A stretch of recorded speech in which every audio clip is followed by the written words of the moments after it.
I'd like this time to call the, good morning to everybody, and I'd like to call the workshop of Pasco County Board of County Commissioners together for April 2nd, 2019.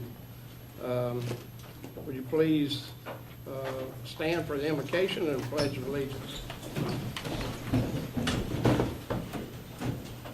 O merciful Creator, your hand is open wide to satisfy the needs of every living creature. Make us thankful for your loving providence and grant that we, remembering the account that we must one day give, may be faithful stewards of your good gifts. Amen. Amen.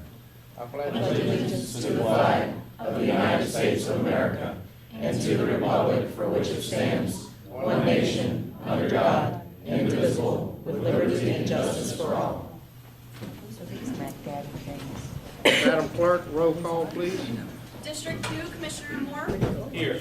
District 3, Commissioner Starkey. Here. District 4, Commissioner Wells. Here. District 5, Commissioner Mariano. Here. District 1, Chairman Oakley. Here. Well, I'd like to welcome everybody here today. Please want each and everyone to state their name that's sitting at the table, and please speak into the mic, if you will. Denise Hernandez. Elizabeth Blair. Dan Biles. Don Rosenthal. Jack Mariano. Mike Wells. Mike Moore. Ron Oakley. Jeff Steinsnyder. Catherine Starkey. Okay, so everyone's seated here. Also, at this time, I'd like to thank PHSC Provost Ed Goolsby for allowing us to be here today. We appreciate the hospitality, and I'd like to thank you very much for letting us be here. With that, I will move on to the topic for discussion.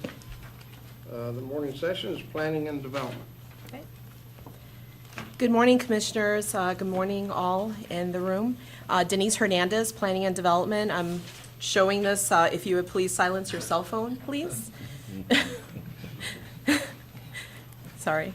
So today we are here because the Board of County Commissioners directed the Planning and Development Department to look at an allowance for LED signs, and we're going to use the word LED and we're going to use the word digital kind of interchangeably on commercial pieces of property.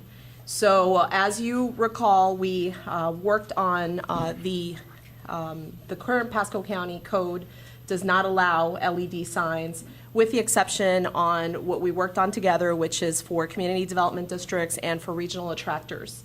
So the Board of County Commissioners asked staff to take a look at allowing them on commercial properties. So we wanted to seek the board's direction on some policy, what the board envisioned for this type of thing in the Land Development Code. And we greatly appreciate having the one-on-one meetings with each commissioner. We got really, really excellent feedback from all of you. So to remind you what we did with regional attractors, we had some locational requirements fronting on arterial roads as shown in the comprehensive plan map 7-3 or on I-75. We had some standards for sign structures. We had some siding requirements, particularly 100 feet from residential districts, and there's technical requirements, and this is what we did for regional attractors. We also did some work on digital billboards. This is just to kind of give you a refresher. We had some prohibited planning areas, and there were certain protected areas where they were prohibited. So today we're seeking board direction on what you're envisioning for LED signs, because the board just simply stated we want them in commercial districts. However, one of the questions is, would you also like to see them in professional office districts, such as PO1 and PO2? And then the commercial districts, we realize that that's C1, C2, C3, but did you also want to see them in industrial districts such as I1 and I2? So that's going to be the first policy question that we have for the board, and we would like to have that open for discussion at the moment.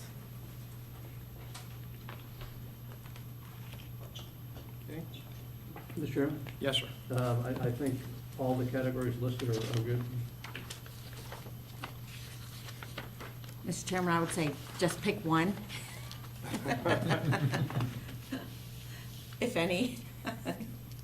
Okay, where you want to start?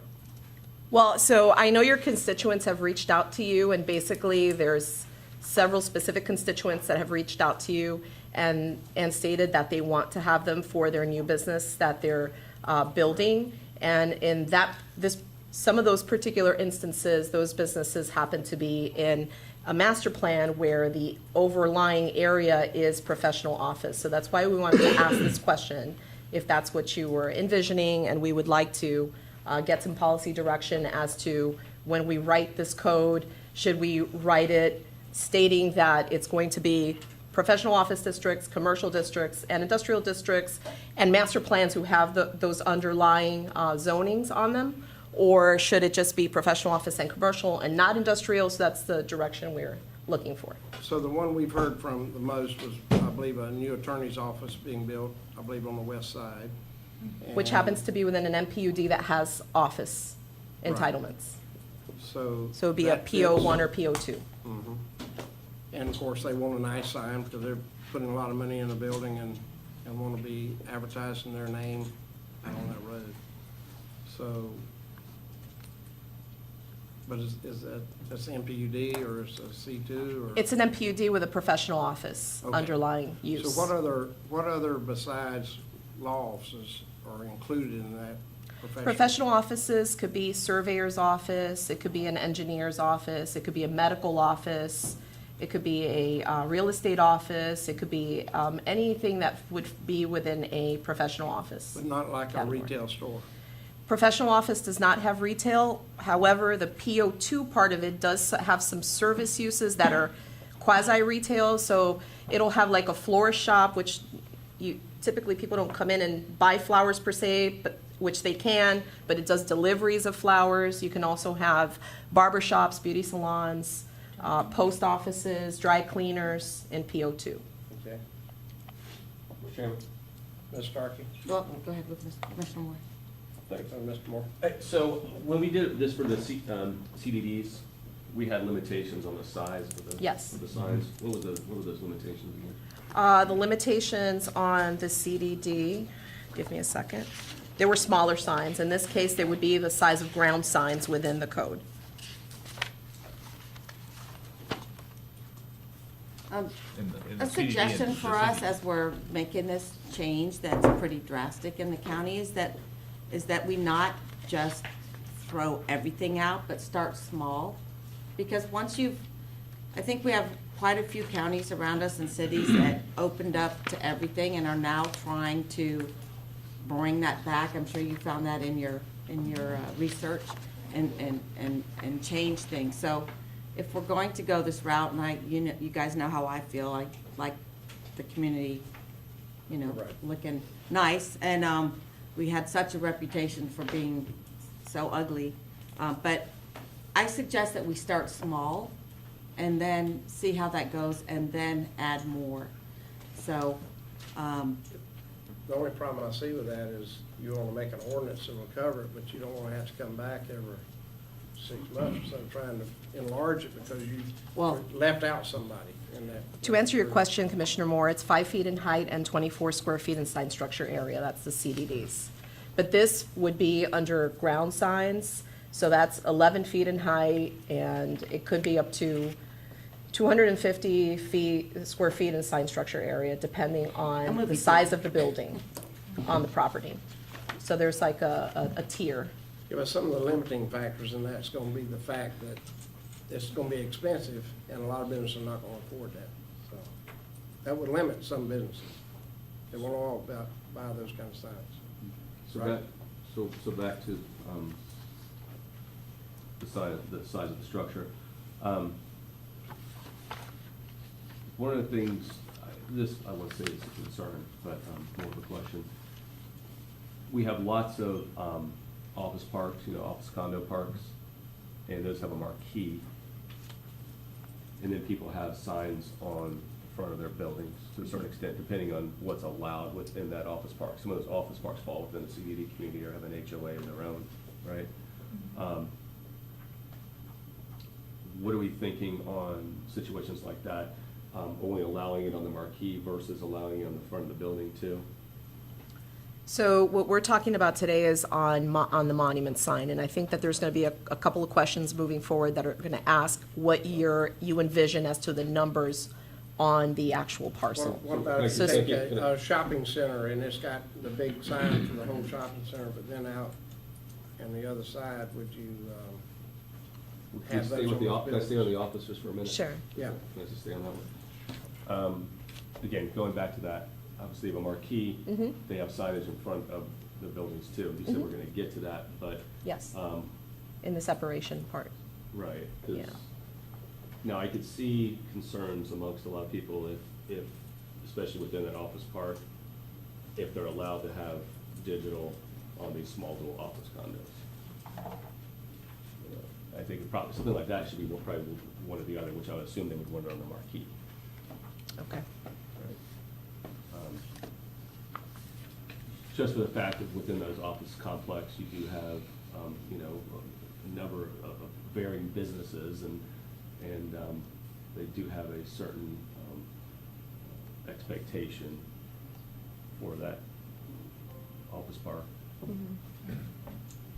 But I guess the CDDs or the HOA could overrule anything anyway. When it comes to, they could set their own stipulations of what signage they allow and not allow, right? If they have it in their If they have it in If their it's in their manuals, deed yes. restrictions. If they're the restrictions. Okay. Denise, don't you have some maps that show where those various districts are? Sure, So everybody yeah. get an idea of the scope and size? Yep.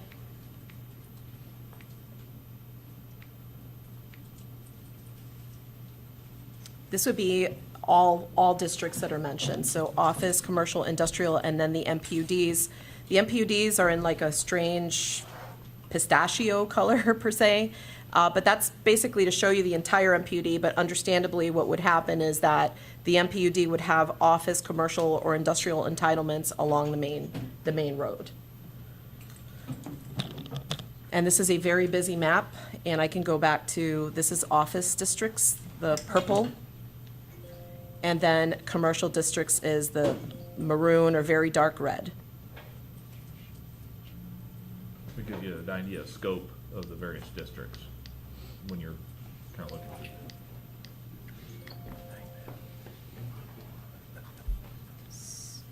So am I hearing a direction for So professional? if you look at a professional office complex, and Yes. you've got dentists there, and you've got a real estate office there and Yes. all, but you got the monument that's gonna be LED. Mhm. You wouldn't want a big monument sign on each of those offices, I wouldn't think. Is that what you're thinking they would be Well, allowed to do? so basically it would be the same that the code says today for ground signs. So you're allowed to have one ground sign for every 300 feet of frontage, and we're gonna ask some questions and, asking you what your thoughts are on that. But currently, the sign code basically says that you can have a monument sign, a ground sign, for every 300 feet of frontage along a roadway. Right. And then corner lots can also have a monument sign along the other frontage on the corner, so the second frontage. So I think the question that you're asking, we're probably gonna talk about, we need the policy direction for that as well. But it would be on a monument sign. It would not be on a wall sign. It would not be on a directional Nothing on sign. the- It's on the monument sign itself. And what typically happens, which is similar to what the fair did, is that you're gonna see a hybrid of, you'll see just regular, within the actual monument sign itself, it's gonna say the name of the plaza, and then the digital will have the name of the businesses that are within the plaza. And So it you'll may see that. change to show all businesses are. But that's the Correct. intent, I have That's multiple the intent. messaging that's Yeah. allowed for Yeah. specials Okay. or It's a things. 15-second. 15-second. 15-second dwell time right now. So I guess, Commissioner, back kind of, this slide is about how does the board want to limit by zoning district, how we apply this? Some of the questions you are asking, we have later in the presentation. So we're trying to walk through big and then walk down so that we can go back and write an ordinance and take it through the planning commission back to the board. So that's kind of the intent here today, is get enough information that we can go draft a modification to the land development code. So, and I think I've really only heard from two commissioners on kind of the answer to this question up top. Mr. Chairman, Yes, sir. if I could, I know it's tough to see each other around here, but, you know, over the years since we've looked at these signs and different things have happened, I have had across the board, from hospitals to retail, law officers, a place called Stockyard that actually advertises it, so you think about whether I stay in the county or not, because you can't advertise properly on US 19. Across the board, people want to do it, and we want to talk about making things look good. How many times do we see temporary signs out there, whether it be a banner sign that's stuck in the ground, some snipe sign stuck in the ground, someone trying to advertise a sale, trying to get promotion? I will tell you, I feel very strongly that especially on the US 19 corridor, part of the reason that retail struggles is that people can't advertise there. You go up and down and it's a lot easier. So I think we need to definitely loosen that restriction up. Every one of those categories, talking with staff yesterday, they showed me good examples, because we looked one by one, and every single category, we had a good example of someone who wanted one and would benefit by it. So do we really want to fight what the people want to go do, especially when I look at the Wesley Chapel campus of PHSC. They've got a nice electronic sign that looks great. And I will tell you, the hospital on Bruce B. Downs that wanted to go put one in, they weren't able to go put the same type of sign in. They would have spent a lot of money on it, would have really helped them, but they're restricted to that sign. I mean, even our own library system right now, because we don't have LEDs, you watch them go try to change up what's coming up in their own thing. They got to go out there, flip the sign down, takes 2 people, sticker to sticker to sticker, they got to put them back on and whatever. Well, as much as it hurts us as far as our labor costs, never mind what it takes the retail industry to advertise what products and goods and services they have, and these signs will make it easy. And it's not a cheap investment. They're going to make them look good. Oh, yeah. Oh, Mr. Chairman, Mr. Moore? in reference to Commissioner Mariano's statement, so if we allow Them to have the digital signs, are we going to start enforcing our snipe sign ordinance, i.e. our banners? Because it can't be both, it's gotta be one or the other. We can't have given the opportunity to have the digital signs and we still have companies throwing banners and snipe signs up all over 19, or it doesn't matter where it is. So if we allow them to have this, then we're gonna have to go full force and enforcement on the other signs. And I would agree with that. No temporary signs if you've got the digital sign. Those Well, if are, we're given the ability to have the digital signs, then we do it all together. Because now you have the opportunity to share your messaging by purchasing a digital sign. We're not gonna have both out there.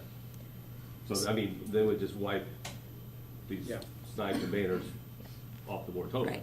Yeah.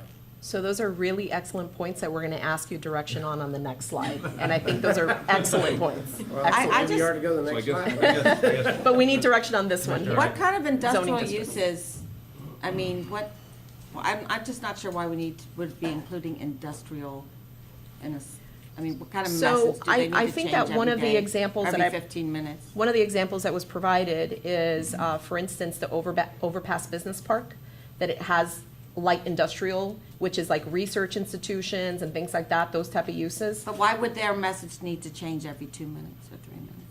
What Well, are they selling? there's gonna be multiple messaging, it's not just gonna be it's gonna be the research park, there's gonna be other things occurring on that same sign. So this is on one monument sign. So we would be limiting the size then, since they wouldn't need a big sign because they can change their message every so often, we would make those signs smaller?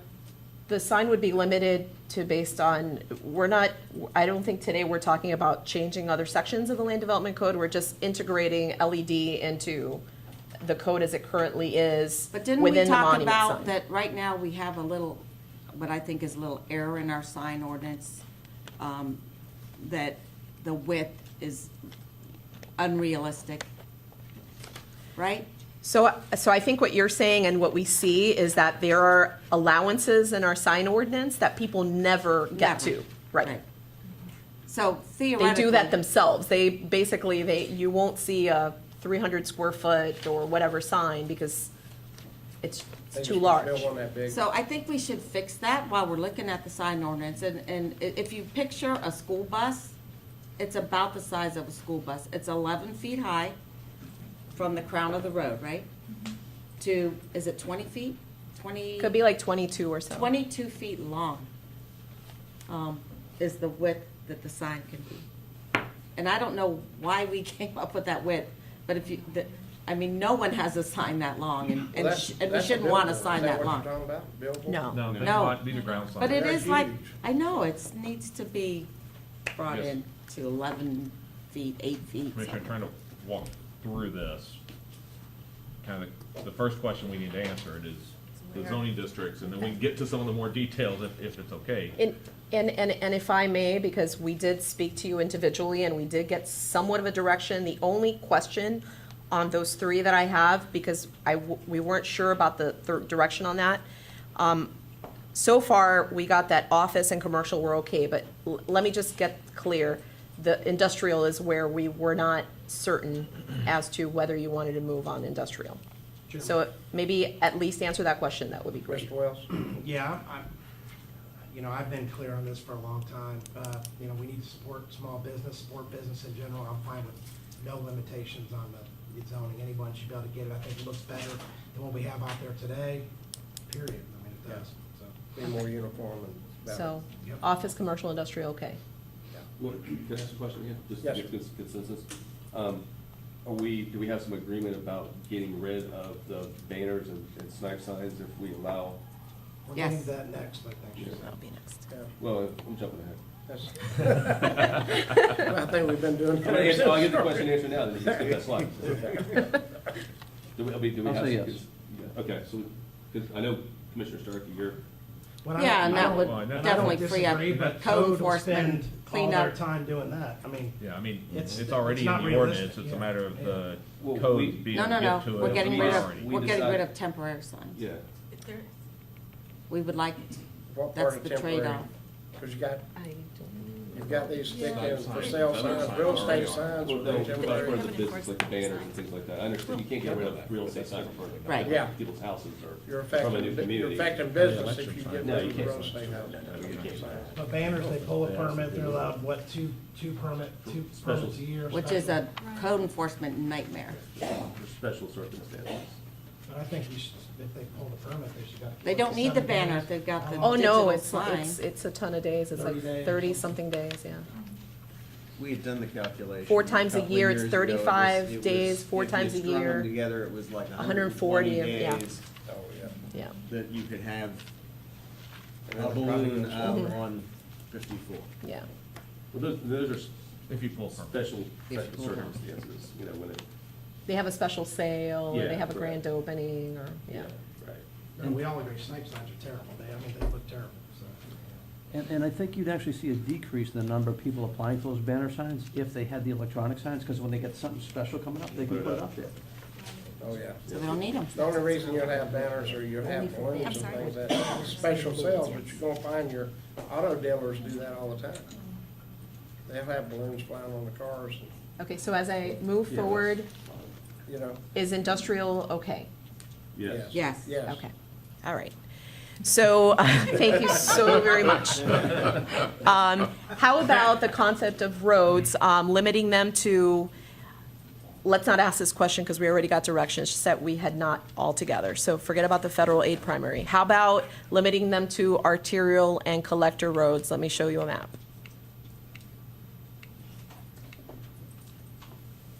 So everything that you see in red, everything that you see in blue, and that's pretty much about it. Yeah. And then, of course, I-75 as well. Yeah.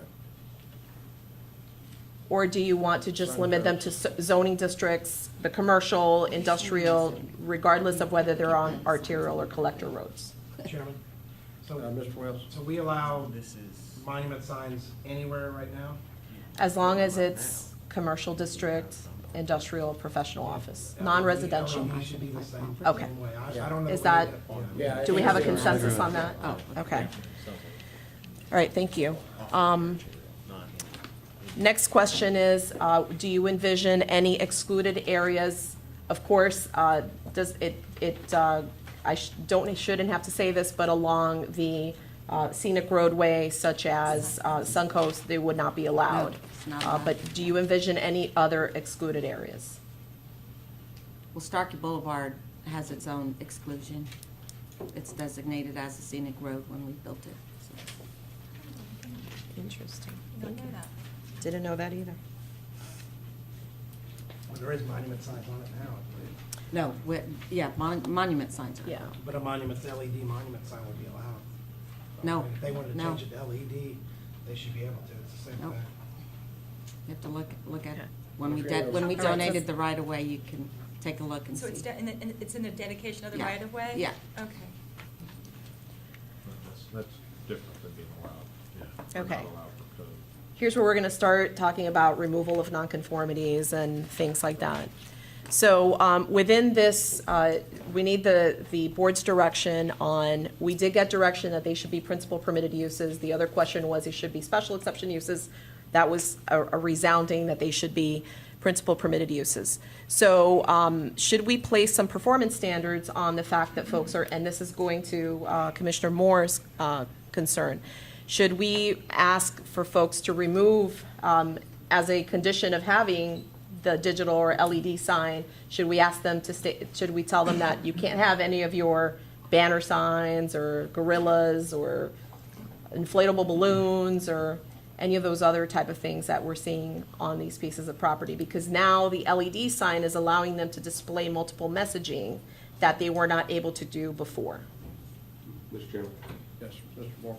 So again, I guess temporary banners is more my concern than like snipe signs. I don't personally have an issue, excuse me, when somebody has a permit to have a sale and they decide to put up a, you know, a blow up American flag or a gorilla or whatever it may be, because those businesses are in a highly commercial designated area.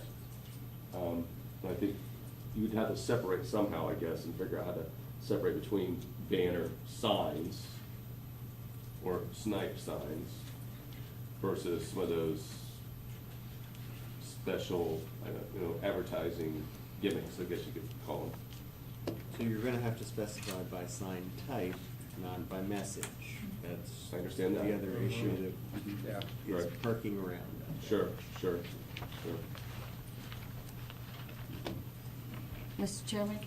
Yes, Ms. Stark. If the argument for having digital signs is that they can display their sales, their specials more easily than having to go out there and put the other messaging up, I don't see why they need all the other stuff.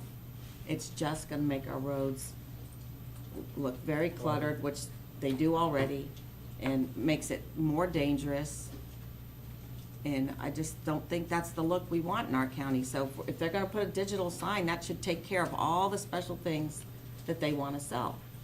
And the code enforcement having to go look on the back of everyone's banner to see, to see when that temporary permit expires, because they're supposed to have a sticker on there. I can tell you, we don't have the ability to do that today. And I just think that if you're gonna have a digital sign, that takes care of your specials right there. That's the whole argument for it. So I don't think you should be able to have your cake and eat it too. We need to clean that up. And if we're going that way, I think we get rid of the banners and all the other things that I'm make the good either- I'm roads good a either way. little crazy. Huh? I'm good either way. Mr. Chairman? Yes, sir. So if we're gonna allow the LED signs and someone that puts up that LED sign, and this is, I guess, for the county attorney, can you say in the ordinance that, okay, if you're gonna have an LED sign, you can't have a banner? I think you probably can, Okay. so long as it's a prohibition that is content neutral and applies to everybody. You know, I think that. That's fine. You'll still have some banners being used by those that don't have the LED. I mean, that's just a given, because they have to have a way to have their temporary messaging. We can't say no to that. Yeah, it's one or the other. Those that cannot afford that LED will still be able to have banners, Mhm. temporary with permit. And there's also, just so you all are aware, there's an allowance for a sign regardless of the duration on everyone's property. It's kind of like a free speech sort of thing, where you have to have the ability to have a temporary message of any sorts. So we do have that actually in the code. And that's a safeguard, really, so we're not squashing people's rights to speak. That would stay in there. So I'd be careful as far as when we get to like shortening or shrinking the size of the sign, because if you've got every business that's on that sign advertising, they may have a special block just for those special things that are going on, so we gotta be careful about how we approach that later. So it seems that there is some direction to basically as a if someone has an LED or elects to install an LED sign, that that property should not have any of the temporary banners or any of that, because they have more availability to display more messaging on their property. Mr. Right, Wells? Chairman, and going back to the permit process, it sounds like it's flawed, listening to Commissioner Starkey, to expect code to go out there and look on the back of something. I mean, is there not a way with the CELA, I mean, with technology, maybe we need to rewrite that ordinance to where, or the permitting process to where maybe they don't need that long of time, maybe it's for a weekend, I don't know, but it seems to me like code has better things to do to go chase these, to where they should be able to just pull up on a computer and say, okay, there's 30 right now in Pasco County that have the permit pulled, they're allowed to have this, if not, they don't. I mean, we gotta figure out a better, easier way. Yeah. I mean, we have to, I mean, it's kind of crazy that we would expect codes, we know how busy code is, and we, how much we appreciate it, but they shouldn't be spending time checking on the back of banners, so I think part of this process, we need to clean that up. With them transition to a cello, you can run an expired permit report and get a flag of all the expired permits. And if it's a permit for X number of days, after X plus one, that would show up on the expired permit So they're report. driving by, instead of getting out of the car, like Commissioner Starkey stated, as Wells just stated, they could just pull it up on the computer and go. Through the parcel number, Yeah. should be able to. Yeah. That'd help them in their parcel number address. That assumes they are getting permits in the first place. Most are not. True. I go and look at the back of them and they don't have any tag on them. Okay, so how about the idea of removal of other non-conforming signs on the property? So the best way to describe this one, I suppose, is that, for instance, you may have a parcel that has more than 300 feet of road frontage along a road, and a minimum of 600 feet, and this parcel may already have a non-conforming pole sign, but yet be able to place a digital monument sign under the code, should there not be a requirement that that non-conforming pole sign come down, for instance? I'd remove it to put the LED there, Chairman, clean it up. Yes, sir. what is our ordinance now? If I have a non-conforming sign and I wanna put a monument sign, don't I have to remove that? No, No, our not ordinance right doesn't now. say that. Not if you're allowed to have two, because. Not of if you're allowed to have frontage. two. Not if you're allowed to, so if you only But can Yes. have one, yes. Plain, If yes. you can only we have need one, you have to do that. replace it with a conforming sign. You can't make the sign, you can't extend the degree of nonconformity on a sign. So you would never be able to put digital on a pole sign.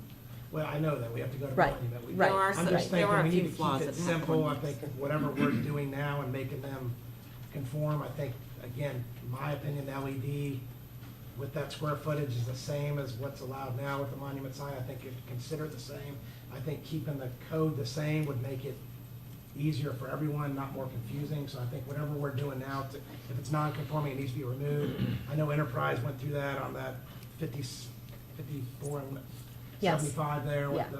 which needed to happen. Yeah. And I know, so, Yeah, they did a great job. They made it less nonconforming. Yeah, Less non-conforming. yeah. it looks better. It does, it really does. It looks great. Okay, so how about, Denise, yes, sorry. Mr. Chairman? Yes, sir. I'm thinking about how some, let's say, park, shopping centers, et cetera, are gonna wanna take advantage of this here and get rid of some of the other stuff. But if you go too strong as far as removing all the nonconformities, there may be a giant sign that's out there that's got a huge investment to it that they've got up there, and they don't really wanna change that, but maybe they like to put the LED into that. And I can see if you don't wanna do that, that's one thing, but if they wanna go put an LED and have to take down that major sign, that may not happen just because they don't wanna take down a simple sign, it's a static sign that's up there, so I wanna be careful how far we go with removal of nonconformities, because it may be non-conforming, but it's been there for so long, and it's an investment, it would still keep them from doing something other than using banners to still put advertising. So I want to be careful that we don't go too far with, removal of the nonconformities if it's still well within their sign regulations, Okay. as far as size goes. Well, I So- think we're in disagreement with that. We think that if they're putting, I think the majority is, they put a digital sign, the non-conforming sign goes. And frankly, we've had the monument sign ordinance for how many years? Almost 20 years? At least since So 2001 anyone or who two. has a non-conforming sign, it's aged, and I would say their investment has been, they've had that amortized and returned, and it's time to get with the rest. I've always thought that was a flaw in our sign ordinance, because it's not fair when you have a new company come in that has put the nice 11-foot high sign, and you got Joe Blow next door with a humongous sign that would never be allowed today. I think everyone needs to play by the same rules, so it's time we get the older signs in compliance with the new signs. Mr. Chairman? Yes, sir. When I think about that argument, I think about US 19. I'm just gonna focus to that area. You've got an 8-lane highway, and you wanna have a sign that's 11 feet off the roadway, 11 feet for height. It's gonna be hard to see between the landscape and the trees all around that sign anyway. But to just say that's a good sign, I'm gonna tell you, I think it's stagnated more growth and more change of these signs that are out there. And if they do have that elevation that they currently don't wanna get, because if you're coming down from 500 yards away, you can see the sign coming up, or even 200 yards away. If you've got a ground sign that's on there, you're not gonna be able to see it. And I've got signs right next to it where we've got one gentleman has a sign that goes up about 10, 15 feet in the air, and the ground sign that's down below it, you can't see the ground sign. That guy says, I'm not gonna go change my sign to that other sign because I can't see it. My people can't see it, especially from across the road, never mind even just coming up to it. So I will say on 19 with a 4-lane highway, 8-lane highway, is a big, big problem with why we're not doing so well in the retail there. If you want to talk about 2-lane roads, that argument I'm okay with, but for there, I don't think it works. So, Mr. Chairman, Yes. we're gonna hopefully agree to disagree. I would tell you that State Road 54, State Road 56, and all those roads are doing a bang-up job of retail and commercial, and, because they look nice. And very few people are going to shop on 19, because it's not a very nice road to experience, and a lot of it is because it's so cluttered.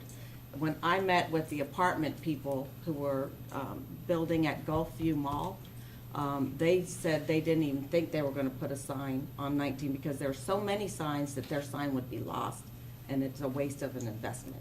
So, most of the time, when people are going somewhere to, they put the address in their phone or whatever, and they go to it.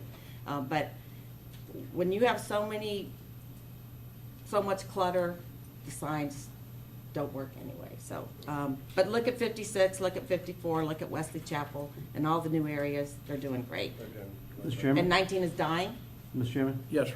I think it borders more to demographics than just the signs. You've got such tremendous traffic up and down US 19. If the people can't see it driving up and through there, they're gonna struggle. Look to the south of us, look to the north of us.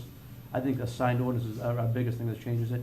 When you look at the demographics of Wesley Chapel and Trinity, that's why people are going there, that's why they're shopping. That's local people going to shop right there in that area, that's why it's so strong. Right. But if we're gonna help these retail people, and I specifically isolating 19 to this argument, they need to be able to collect those people coming up and down and grab their attention to get them into the stores. They're not gonna go hit a GPS. There may be an impulse buy, you know what, I do need to stop here, I do need to stop there. Oh, that looks like a good idea for some sale that's going on. We're gonna try to catch that retail. Well, So- on 19, the signs you see there, are they on property? They're not like on a shopping center and then every business there is allowed a sign on 19, are they? Are they like that, or? So it depends on, and similar to like 54 and 56, if there might be out parcels as well. Right. So you may have the overall shopping center, and then you may have out parcels that have frontage on 19, and the overall shopping center does have frontage on 19, but it's set back from 19, because that's where the shopping center Right. is. So you'll see a combination of those things, because each But out is parcel that can what's- have its own Is that sign. what's cluttering the issue? All those other signs? I can tell you, I have, friends that are commissioners in Pinellas County and city councilmen and Clearwater who've worked very hard to clean up their road frontage. If you were to drive down Gulf to Bay today and look at it from 20 years ago, it's amazing the transformation that they have done on Gulf to Bay by amortizing their non-conforming signs and increasing their landscaping, the road. Everyone wants to be on that road now. I mean, the retail and commercial is booming. And I don't think, I think the way, the attractiveness of an experience does affect the demographics around it. So if we want to improve the demographics, which I'm working very hard to in the southwestern part of the county, if we want to improve the demographics, we have to improve the rider experience and not leave it how it is today, but improve it. So on this topic, which is removal of nonconformities, I need to get direction. We're almost there. Very few more questions that we've got to ask you. Chairman, Yes. so, I mean, our job as commissioners is to support business. We want to continue to grow. We're the fastest growing county in the state. Commercial permits are up 20%. We got a lot of good things going on. We want to make it easy to, what I don't want to do is make this process more difficult. If, let's say, I'm just giving an example, Ed Morris, and I don't know this to be a fact. Let's say I'm a car dealership. I have 2 non-conforming signs on my property now. If I want to put an LED sign in, the code now says I have to take down 1 non-conforming sign, but if the other one is on the other side of the parcel, they can keep it. Is that? So the way that, so assuming that Ed Morse has 600 or more feet of road I'm frontage, just using that as an they'd be example. able to have 2 monument signs. And let's say that the 2 signs that they currently have are pole signs, they're not monument signs, they're pole signs. Yes. So if Ed Morse came to us today and said, I want to replace this pole sign with a monument sign, assuming for the purposes of getting LED, which that hasn't passed yet, but let's say it did pass without this removal of nonconformities, then they would just, replace the code says today that you can replace a pole sign with a monument sign, and then they would just add the LED to it. Okay, if they wanted to leave the other. They could leave the, Okay. right, under today's code, Yeah. to replace the monument sign, they would be able to leave the other. On the other side. Well, it'll be on the same. It'll be on Well, the let's same say it's on parcel, but the at the other end of the parcel. 600 foot of frontage, the other 300 feet of the parcel. somewhere. I just don't think this needs to be any different. I think if somebody wants to invest in a monument sign, to do those, and I'm just using an example on US 19 because there is most of those, and dealerships, I mean, it's our largest tax revenue in Pasco County. They have larger than 600-foot frontage. Some of them have a couple signs, but I do understand what Commissioner Mariano's saying, like, for instance, Sun Toyota. They, got a non-conforming permit to do the sign looks great, but again, we don't want to penalize somebody, but I think the way. No, Sun Toyota has a conforming sign. Oh, they do, I'm sorry. So, but we don't want to penalize the businesses. I think whatever the ordinance reads now, I don't think we need to change it. I think we need to keep this process as easy. It seems like that sign is an alternate standard Yes. sign, so it That's went what it They off. gave up some signage in order to have a sign that's that way, yeah. Okay. So let's understand, so what we're saying is if you come in with a monument sign and an LED, if you want to put an LED sign, you cannot put it on a non-conforming sign. You could not. But you can't Exactly. you cannot add a monument sign and keep your non-conforming sign. That would be doubling the amount of signage you're allowed to have on your property. So I just want to make clear, we are saying that you put in the monument sign with the LED, you take out the non-conforming sign. That's the way the code reads now for monument signs, is my Right. point. Right. Right. Okay, I just wanted to say. But this question that we're posing to you is removal of non-conforming signs on the property. So as That's an what we just example said. is 600 feet of frontage, you want to do a monument sign, do you have to remove that other one that's, It's a little different a between little what different. Commissioner No, Wells I is think- saying and what. I think how the ordinance reads now, we continue, allow it to where Okay. that other non-conforming sign would stay up as well as the monument sign. Yes. so I've, For every 300. Yes. More in favor of 300. But are we going to sunset non-conforming signs? I was thinking, we had suggested something the last time we went through the sign discussion Right. about ways to get rid of non-conforming signs Right, we through should. exchange of property, business tax receipt renewals, and so forth. I had prepared that last go-around, and we had discussed it. We can certainly bring that back to you as well in this package if you'd like. Yes, we Okay. can't keep these old signs up and everyone else is low. It's just not, it's not fair to the new businesses. And it's very old-fashioned. All right, Okay, so, But- but the next question. Mr. Moore? if- Oh, I'm sorry. Just a reminder, just to remind, obviously the commission, which I know they understand this, but when we're going through this, we're gonna have more discussion. There is gonna be a public hearing process, so we're gonna hear Yes. from businesses throughout Yeah, this process. absolutely. So some of this may change. Mhm. So I just, just remember that. I mean, Yeah.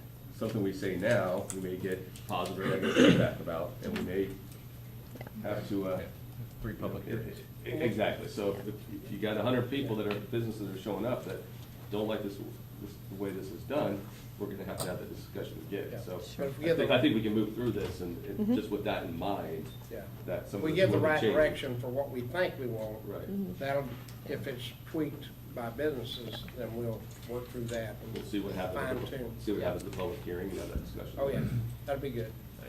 Next direction is, do you envision seeing more than one LED sign per parcel? It depends how big the parcel is. Right, so now let's say you've got a parcel, I'm gonna give the 600-foot parcel, or even like a corner parcel, where they, under the current ordinance, they would be able to have a monument sign in each frontage. Do you envision a parcel having more than one LED sign? So, Mr. Chairman, Yes.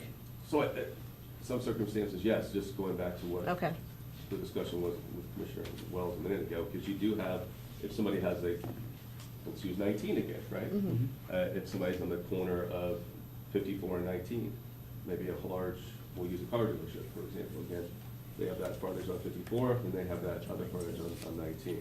So they do depend, I think, on You're talking about people. a frontage on a roadway, right? Correct, they're gonna have that, well, yeah, because they have Yeah, a large 2 parcel, i.e. a 600-foot parcel that wraps on 2 major highways. They're gonna want the messaging on that highway, they're gonna want the message on that Okay. highway. I have no issue with that. okay. Okay. How about, last question, separation from residential districts? Currently, the regional attractor and the CDD has a requirement that the sign has to be 100 feet from a residential district. That's just throwing that out there, that's what's in the code currently on other digital that we've worked on. So does the board envision a separation from the sign to a residential, from the LED sign to a residential district? Granted, we understand that they're gonna have the ambient light sensors and all that stuff's gonna be in place on the sign. It's not any different than the technologies that we had considered when we wrote digital billboards, regional attractors, CDDs. All those ambient light sensors, all that's gonna be on these signs. But do you envision a separation from residential districts? I wouldn't see the need to change it. No, I think leave it the way it is with monument signs now, in my opinion. Yeah, leave it the same way. Well, I think it depends on if it's on, if we get through the nighttime, if they're on at night and if they're not on at night, because that could affect people's quality of life. If they're Yeah, so I very didn't ask the close to question that. about shut off at night because we did get enough direction that that was not something of interest. So I didn't ask that question, but if you want to touch on that, there are places out there that require municipalities, local governments out there that do require that there be a shut off at night. Granted, that would not apply to businesses that are open 24 hours, such as maybe a Wawa or like Walmart or things like that. But there are places out there that do have night shut-offs. Once the business is closed, they shut off their sign. But we didn't get enough appetite, so that's why we're not asking that question. But the question here is separation from residential districts. Just to clarify something, Mr. Moore. special districts will still have the opportunity to obviously set their own limitations themselves. This will not override What do you mean by Durability. special districts? CDDs. A lot of, so They you're seeing can be more, more stringent, Yes. they can't be more liberal. correct, Right. right. So they can put those limitations if I mean, they want to, because you're seeing, what you're seeing now is more and more communities out there that, the commercial is part of that CDD. So if the developer has set it up so that it's an integrated process and they have their own restrictions and they're more stringent than yours, it would be, that would be the way it would work. They would have to do those enforcements, that wouldn't be the county that would be enforcing. Well, they have to, if I'm not correct, do they not typically have to get approval by the CDD board for their signage at certain? It depends upon how Yeah. they're set up, How and a they're lot set of the up. commercial parts. They have the ability to set it up that way, though, a Yes. CDD does. Yeah, and there is there's a lot of the commercial parts of a community are not in the boundaries of the CDDs. Some are, though. Yeah, some. Quite a few are. I think we're seeing that more and more. So, Typically, they don't include the commercial. They do their own CDD for the commercial is past Sometimes. experience. I'll use where I live, for example. So I'm just using that example because I know that to be true. Yeah. You know, yeah, he does have some. and I'm pretty sure in a lot of the meta points, it includes those too. Mm-hmm. I think it does, I'm almost sure. Yes, it Meadow does. Point does. Yep. So, Mr. Chairman, I think this, we need to pay attention to this, and I think it's in only a few places. I think it'd be the vast majority are not near residential, so, but if you are in one of those, say, older areas, I can think of places along Trouble Creek where you have houses next to a business. I think this is something where, you need to be mindful of, the effect this is gonna have on your next door neighbor with the light, it's like a movie being played outside the front of your house. So I think we should keep this in, and I think it'll be in rare instances where it's gonna occur.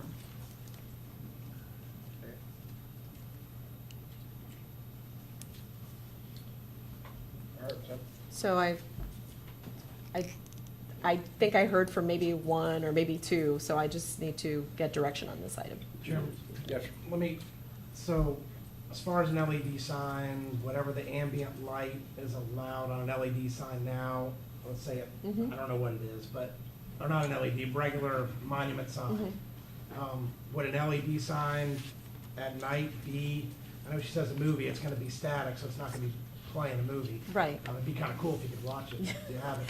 But, how bright is it gonna be, and is it really that Right. bright? I know we're regulating that, so it's not like it's But- gonna be, Yeah, I just wanted to clarify that yes, there are ambient light sensors, but we also, when we did the regional attractors and when we did the CDDs, we did have a 100-foot separation. So that was included, so it's something that's already in the code, so I just wanted to talk about that.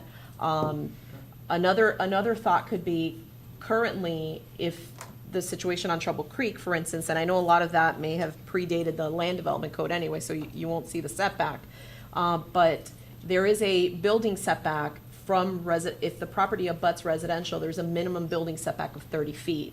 That's something else to throw out there, that you have the sign a minimum 30 feet from the residential, the residential zoning district that's adjacent to it. 30 feet sounds fine. all right. Any thoughts on that? Well, going back to Commissioner Starkey's comment, I think the issue isn't the ambient light between the current monument signs and the LED sign. The issue is, even if it only changes once every 15 seconds, you're still getting a change that you can see from inside a You have house to have if you were blackout too curtains. close. You can't sit on your front porch. So, Yeah. If it's too close to the house. so that's the difference between a current monument sign and an LED sign, is that change every 15 seconds at 11 o'clock at night Could be could some be kind of noticed flash. if they were close to residential. So we have to, each circumstance, you're gonna have to, when you permit it, you're gonna have to make sure that it does not have any negative effect on. Surrounding area. That's why I'm saying this is not gonna be in very many places, but I think we need to have this in effect, just like we did on the billboards. Should The it be same thing more on the than billboards. 100 feet from the residential area? That's what the existing code The is. existing is 100. Billboards is 300, But is that- but they're up in the sky, up in the According to air. turn down. But is that 100 feet far enough if it's a light or a sign that's gonna change at night like that? I think Don't know. We're not sure. Yeah, We're and not I sure. think the question is, you know, is there a point at which if the business is an 8 to 5 business or a 12-hour business or 16 hours, is there a point at some point at, you know, midnight, 1 in the morning that the sign doesn't need to be on? There Well, are whenever some that ordinances business like- closes, that light should go off. Agreed. Agree with that? I mean, if the business runs from, say, well, maybe they only serve lunch and dinner from 11 to 11 at night or something like that, and have it off after they're closed. What we can do on this item is that we can, and Commissioner Moore had a good point, that this is going to go through public hearings. We can Yeah. keep it as what the current code says for other LEDs, which is 100, and then start working through the public hearing process and get feedback and see how that works. Is that fair? Yeah, Mr. Chairman, Yes, sir. what might work even without having any worries, if we just make it that once the business is closed, if it's next to a residential area, that it doesn't have any more intervals of changing. It's not, it becomes static. Becomes static at that point. Okay. It'd be like a What- monument sign. Right. That's an idea. Yeah. Okay. What do you think of that idea? Static at closing. So once a business is closed, static. There's no move, there's Yeah, I no think as long as it 15 doesn't have second. a negative impact on the homeowner, And that's only adjacent to the whatever. Yeah. Because we're limiting this, the height anyway, so we're thinking at 100 feet, you wouldn't think you would be able to shine into a home. Okay. Okay. Well, we thank you very much for the engagement and for your direction, and you'll be seeing something soon from us. And do you have any questions of us at all? Okay. Thank you Any very much. questions? Okay. Thank you, girl. Thank you so much, Thank you. Commissioners. Thank you. Just going to move forward, so the next. All right, so we'll switch out the team. For a For the couple public minute or two. infrastructure.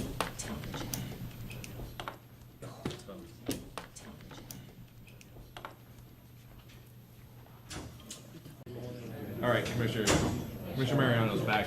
Okay. Chairman, if you'd like to get started. Okay, we'll start back with public infrastructure. All right, so Commission, got Mike Kamala, Assistant County Minister of Public Infrastructure, and John Powers, the Solid Waste Director. Chairman, how about that? So we will run through the solid waste discussion. I do too. So I'll turn it over to Mike and John. Absolutely. Thank you, Mr. Chair. And real quick, what we want to discuss today, just three distinct areas where we're looking for policy guidance on. The first is recycling levels of service. You'll recall that we commissioned a recycling pilot study. Mr. Power will jump into that in just a moment, as well as some additional changes to the solid waste ordinance. We'd like to get some feedback on the list that we're proposing, as well as any other thoughts that you might have. And then finally, I'd like to close out on the solid waste system and expansion. We're going to go over some of the key challenges that we have, as well as some alternatives for board consideration. So in 2018, we did a 6-month pilot study in 2 communities, and we ran a 2-1 collection, which was 2 garbage weekly and once a week recycling. We monitored the what the turnout, the effect had by doing that, and we basically doubled the recycling rate. Now, that sounds big, but the thing of it is that we're only recycling currently 8,000 ton annually curbside. So we looked at what that tonnage what it would do if we went across the board and we increased the level of service from a 2 to every other, well, first and third weekly pickup for recycling. And we have the chart here. I mean, it clearly demonstrates that we get a large increase on recycled materials, but then we projected it out to see what that would do as far as the overall solid waste coming in and what it would do to push out the expansion we're going to talk about later. What we found out is that it basically gives us a year, maybe 2 years additional time before we have to start planning for an expansion, or we start planning for landfilling. That's why we're here to discuss that. That's the third item. So we went back and we looked at additional cost for doing this. Right now, we're typically paying about $45 a ton to recycle.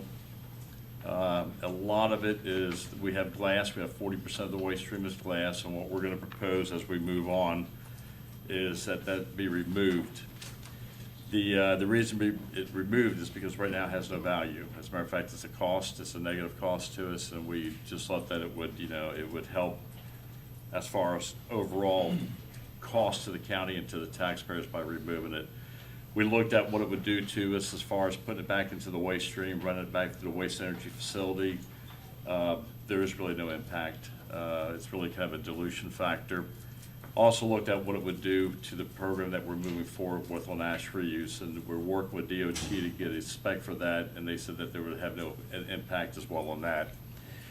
So then we went back and we looked at the hauler, what it would cost the haulers to do a 2-1. We had a firm consultant working with us on this, and some interesting things that we found on here is back in July 2007, there was an ordinance that was passed, or a resolution, I'm sorry, that was passed that we would do an annual assessment for the haulers based on indices, and we haven't done so since 2009.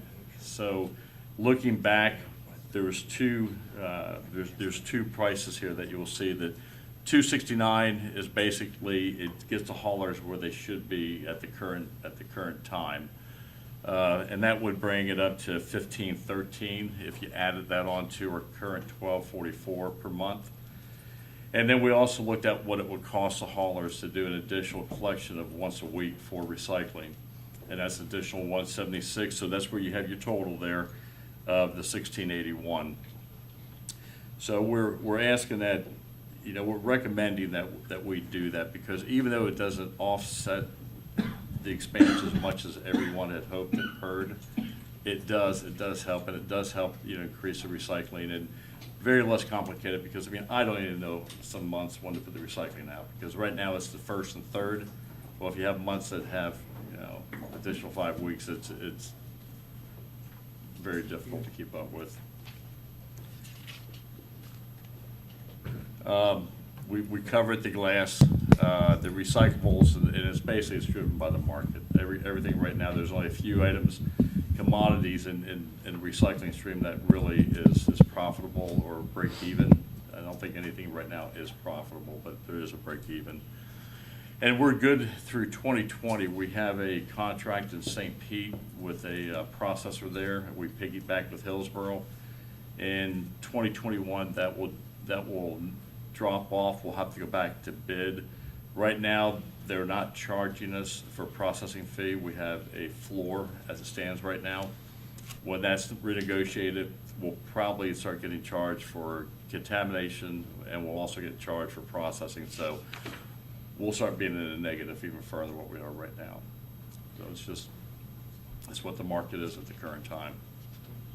So I think at this point, we'd like to seek board feedback on, do we want to increase the level of service of recycling? And by that, we would recommend we do a 2-1.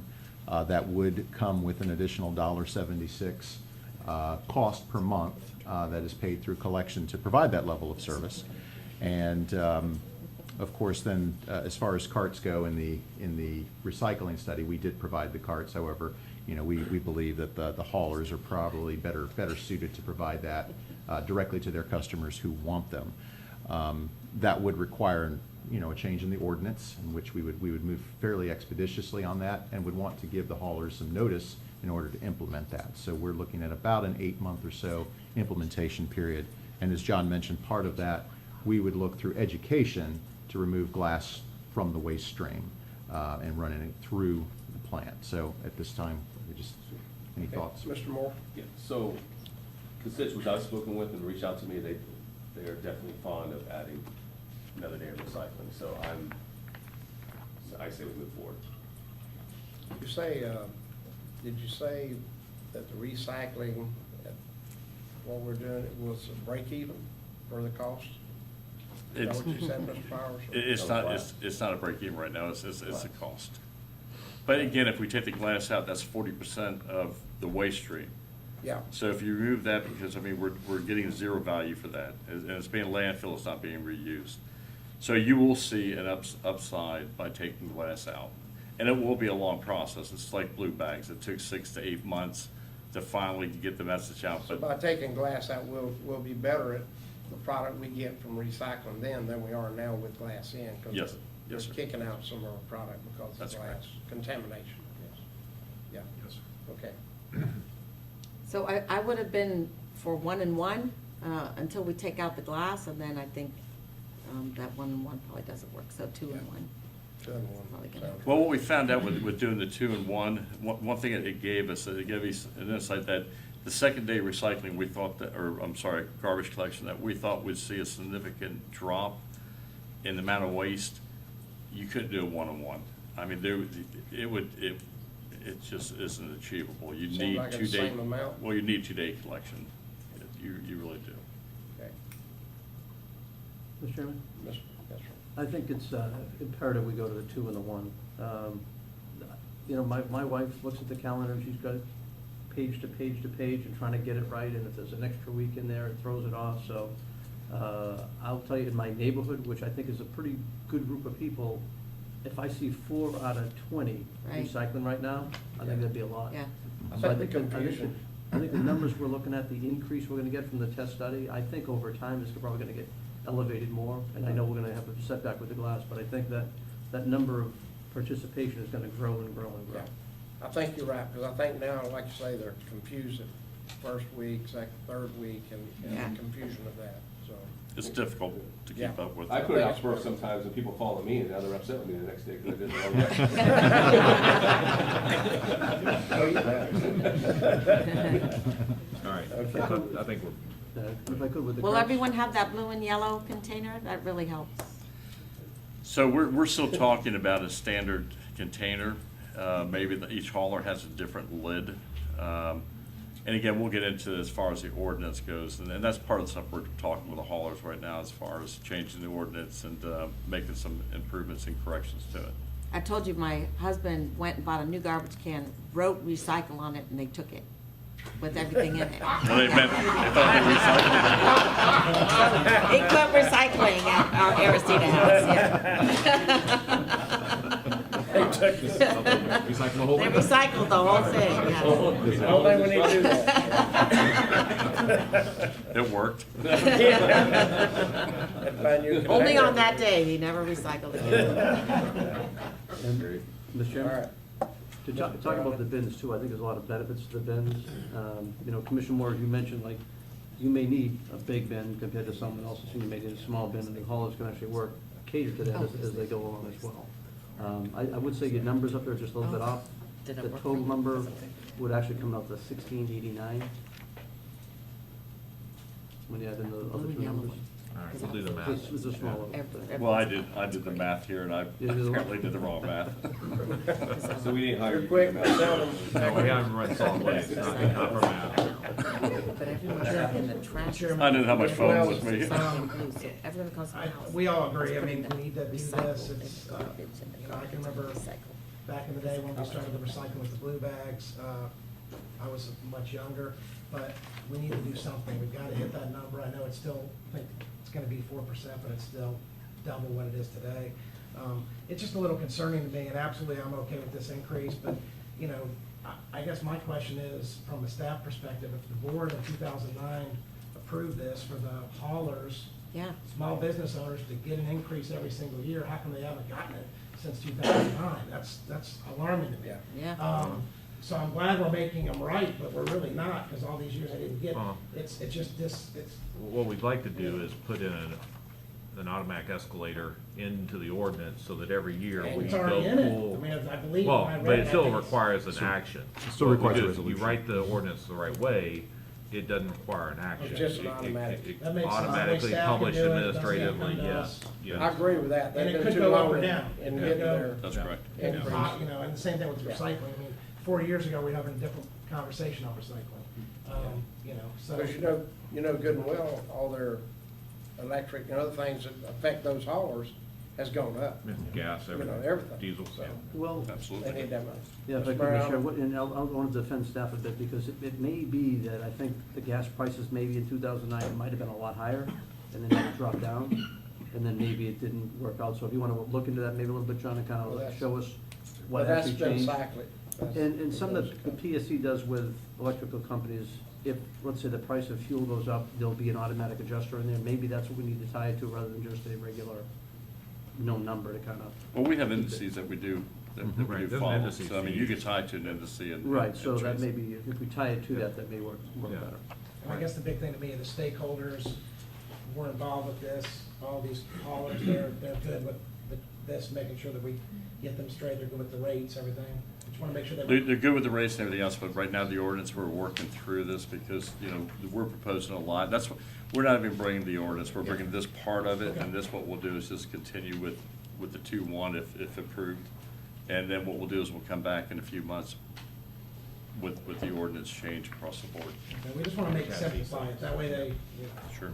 okay, thank you. Okay.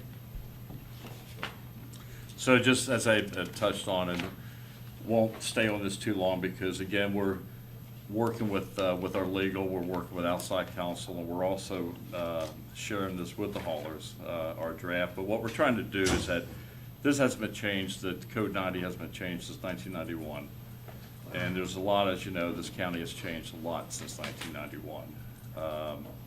There's opportunities here, I think, for both sides to benefit from this.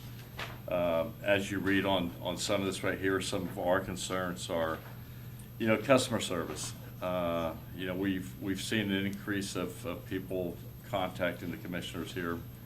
And a lot of it is stuff I think that if we just put a little bit more, if we tighten up the ordinance, and there's some kind of a, you know, some kind of a fine maybe associated with it, or something that, you know, maybe fine is not the right word to use, but we just need to look at it. We need to make sure that, you know, that the haulers are complying with what our ordinance says and move forward. Does the ordinance say they're supposed to pick up a certain day, that they've got to pick it up that day, or is it? What it requires right now, it requires, you know, we set the minimum level of service. So right now, it's 2 times a week garbage pickup, and it's the first and third of the month for recycling. And then we set the ceiling for what the collection is currently. It's $12.44 per month. Now, it's not to say that the haulers can't go out and compete competitively like a homeowners association. They can increase the level of service and they decrease the cost for that service. And that's all we're gonna do here too. You know, we'll set the minimum standard. Right. And they can always improve It's on up to that. them what they do. Yes, sir. Okay. Mr. Chairman? Yes, sir. You know, as far as complaints go, I don't get that many of them. The ones I have heard are sometimes that pick up so early in the morning that they start at 4 AM. Sometimes too many haulers in the street, sharing an area. It's tough to think that. You hope the market would kind of straighten out, they'd work out between themselves. But I think one thing that would actually help that AM pickup would be that compressed natural gas we talked a little bit about yesterday. Maybe locating it at the recovery center. So in the future, I don't want to make that full discussion today, but I think that is something that we might be able to do some good benefits for everybody if we set up that fast hauling thing at site, on our site. That could work if everybody jumped in together. I know I talked about, I was gonna try to call some haulers yesterday as we talked, but didn't get that done. So I think down the road, we can have that, maybe that conversation comes back up again. Sure. How do we take care of those haulers that are actually placing their dumpsters in right-of-ways? I mean, we call code, but So I get a there's call. homes that are getting dumpsters, you know, your 4-yard dumpster or a 6-yard dumpster, something that size. They actually have no room to put it on their property. They put it in the right-of-way. So to answer your question, I mean, they're in violation there because it clearly states that it should not be on the right of way, that it has to be on the private property. And when we do run across that, we'll call the company and they have been moving them. I know that some of the haulers are doing away with that. But then there's another, this will be again addressed later, because you have a lot of private roads that quite frankly, the trucks can't get down. So they have no option but to put a container out front. It's just that, where's the room to put it? Well, unfortunately, the easiest is on the right of way. So that's something we'll have discussions with, and we have been talking to haulers about that. So we're aware of the situation, and we will address it. I know that's happening over here in right-of-ways. I know on Fort King, it's happening. Well, you go to Johnson Road and see more. Same thing. Yeah. Yeah. Okay. As far as tweaking that ordinance, you're gonna be putting more requirements in for a higher level of customer service, correct? Because I've been Yes. forwarding, I've had a remarkable increase in complaints, and I've been forwarding those emails to you. I know. So, you know, I do think we need to expect a certain level of service, like having your whole neighborhood's garbage picked up. Well, and to answer that, to elaborate a little bit more, is that right now it's required by the ordinance that each hauler, each licensed hauler has an office in county and they have a local number. Well, I can tell you right now that most don't. They have a call center. Yeah, And then you'll go to number 35 on the list. So that's why you all are getting the call. So Yeah. that's something that we need to address. And people waiting something a we've couple already hours online. something we've already on been the talking phone, about you mean? with them. Yeah,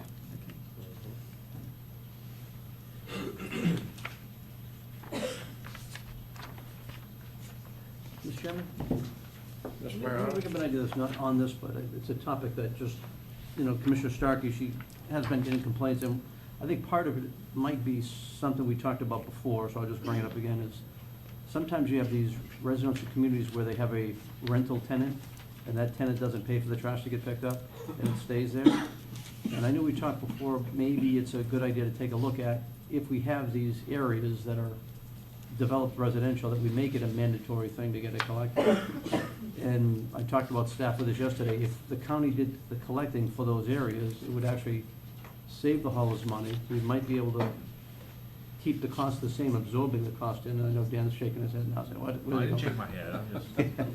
But if it was like an automatic pickup, then whether a property was there and they had the utilities on, we'd know that they should be getting garbage pickup instead of passing on to the neighbors. It may make the pickups a lot better, and I know Commissioner Starkey, you've talked about this, so if you want to elaborate to that a little bit. well, I talked, when I had my meeting with staff yesterday, we talked about this a little bit. I think, you know, we've done that, we just tweaked the ordinance a little, we just did a 10-year contract, so we'd have to give 3 years' notice to go to that. However, we can fix some of this with the rental registry. And that if you're a landlord, your tenants must have garbage pickup. That won't require a tweak in the other ordinance. But I have asked staff to collect data that says that if we do go to mandatory garbage pickup, everybody's rates will go down. And we will save our constituents money on the cost of garbage pickup when everyone is required to have it. So they're going to be collecting that information. I recall, you know, none of the other commissioners were here, but when I first got elected, we had some of those numbers given to us about what happened in Hillsborough and the other counties when they did, I guess, the franchise, and everyone's rates went down. So we could, they'll share those numbers with us. Well, the rates not necessarily went down, the rates leveled across the board, because when you do a franchise, you're basically, all you're doing is sectioning off the areas of the county, and you're putting that for bid. And a lot of times they'll make it three haulers or 3 franchise areas. I mean, there's a lot more into it, because Hillsborough's actually, they charge more than we do currently. Oh, interesting.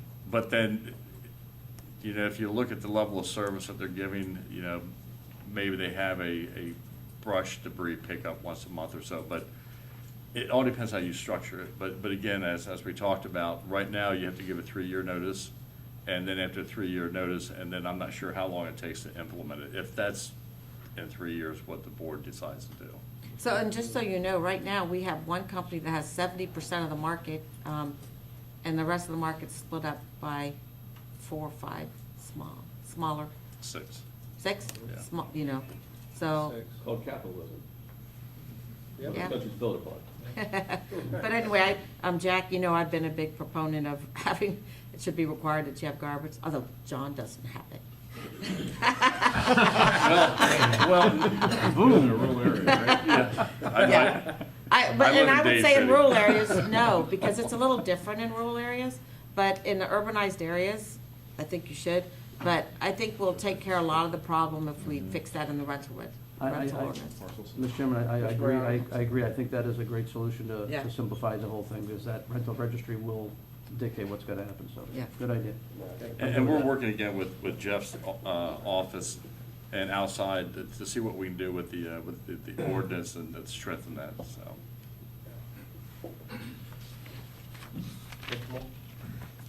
So and I appreciate your comments, Commissioner Mariano. I want to make sure we stay as far away from getting into the garbage business as possible as a county. No, I mean, serious. I mean, We're in there's one, well, no, we're not. Other than the back We're end. not. Yeah, we We're do. in We the back contract. end. We handle all the Okay, so we're- contracts. We don't need to collect it. Yes. We don't need to collect it. Oh, yeah, Okay? yeah, yeah. We do not need to collect it. One more thing, we don't need, government doesn't need to get bigger than it already is. Oh, So, Let me clarify. go ahead. I wasn't saying collect it. I was just saying do the payments. Like some of the utilities that first came to Pasco, they would have their utilities in there, and they'd have their trash pickup in the bill. I I'm thought not you were looking talking about at, those They get areas it that in? No, you no, no. Does it come in the bit? no, I meant collecting the payments. I think we I'm sorry, you know what, I didn't say clearly, so yeah, and I'm looking at the county. Okay. I was just talking about collecting payments, because that's one of the things, Okay. all the bookwork, et cetera, et cetera. Okay. So, yeah, I'm not looking to collect the trash, no, sorry. Okay. That's, Sorry, guys, I I'm don't getting pay scared. I just don't want to get the business. No, I appreciate you clarifying that, thank you. All right. This is more a master plan discussion, kind of, that we talked about. So, as you know, we're working on the master plan, the solid waste master plan, we're updating it. And by going through it, and we worked with Stan Tech on this, and they brought up some good points as far as the growth and as far as the money where we currently stand.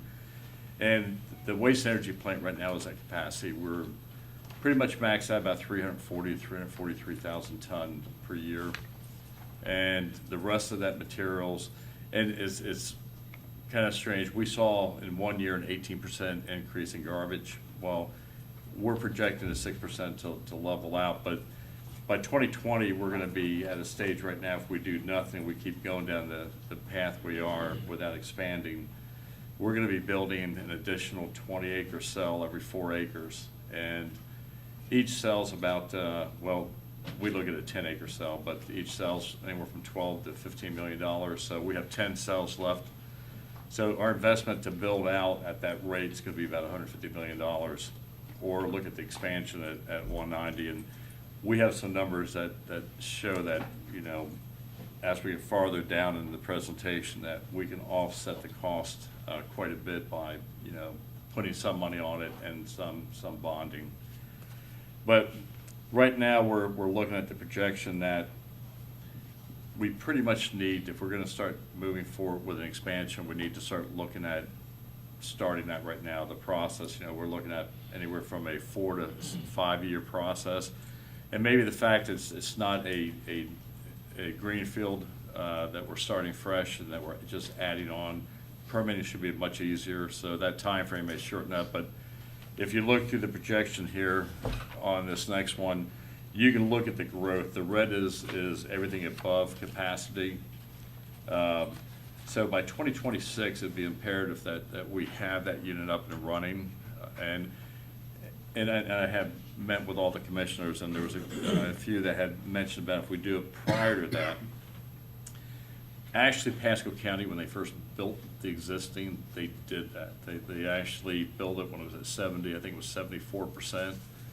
So what they had done, they went to Hernando, they went to Plant City, and they went to Hillsborough County and took the excess. So, and until Pasco caught up with what they were producing within the county, then they shut those sites off. So I mean, that's always, the worst case scenario, if you build this and you have more capacity, you could always go to Hillsborough County because they have a northwest transfer station that is not far from here.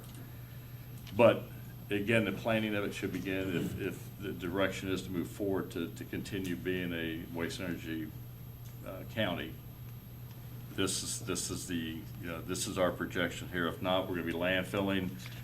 And we have a graph which we've shared with. But if you do nothing and you just continue down the road we are right now with with burning the 1,050 daily that we currently have that capacity at the WTE, and then we landfill the rest, our landfill fills up in 2054.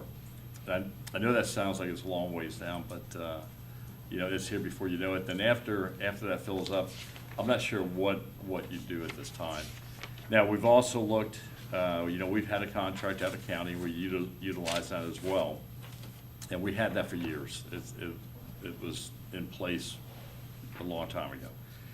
And we have a good price. It's $26.50 to take it out of county, and that's T&D. Well, in 2021, that ends and the price doubles. So then there's just no choice. I mean, it doesn't make sense to go out of county. So we will start landfilling. So it's, you know, what we're coming to you for is some direction about, you know, if we can start to look at the expansion of the waste energy facility. Right now, that plant was built for an expansion. It has the infrastructure in there that you can put the boiler in. You could utilize the same tipping, or the same pit rather, and the tipping floor. So we projected this at 190. I think, you know, 190 million, and we didn't look at it from any power generation. Although there will be something out there, but we don't know what that looks like. And we currently brought a consultant on board who's working with us right now. That's going out, looking at talking to Duke, talking to Tico, talking to Seminole, and talking to cities that want to, you know, green energy. So we've already started that. We're not waiting until we fall off the cliff that we start looking around. But And if I can jump in and add, and so one of the things, again, just to set the table again, remember the revenue shortfall deals with capacity payments that the county receives from Duke, and that is to have the power capacity on the grid ready to go. When these deals were struck in the 80s, there was waste energy was a new concept, and so they backloaded these additional capacity payments towards the end of the contract. So right now, the county sees a decent share of revenue that comes in directly from these capacity payments. However, when that contract expires in 2024, we believe that those capacity payments will be minimal, if not non-existent. Now, that still has to be worked out. But these capacity payments have allowed our solid waste program to keep rates stable. They've allowed us to save up, if you will, in order to pay for this waste energy expansion, partial cash, partial bond type deal.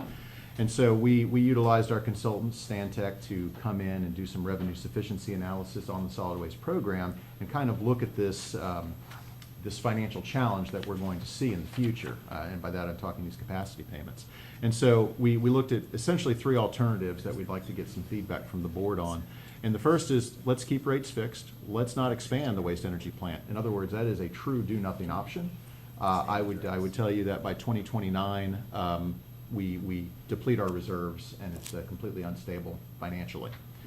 The second alternative would be similar to what John was talking about. We don't expand the waste energy plant, but we landfill. We utilize a combination of out-of-county as well as our own landfill space. You saw that if we used 100% of our landfill space, that we run out of land in 2054.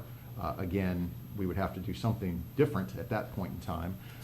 But there's still a cost associated with that. You still need to maintain a viable enterprise, and those landfill cells come at a cost.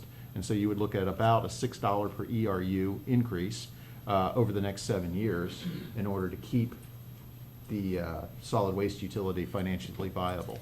The third alternative is to move towards the path, and again, as John said, that the plant was made for expansion, was to go ahead and to expand the waste energy plant. And for that, in order to make that work, there's a couple of different options, but we will need the funding by the time the waste energy plant comes online. So one idea is take it over time. $7 over the next 7 years would help us generate the funding that we would need in order to execute that. Alternatively, you could do a just-in-time, if you will.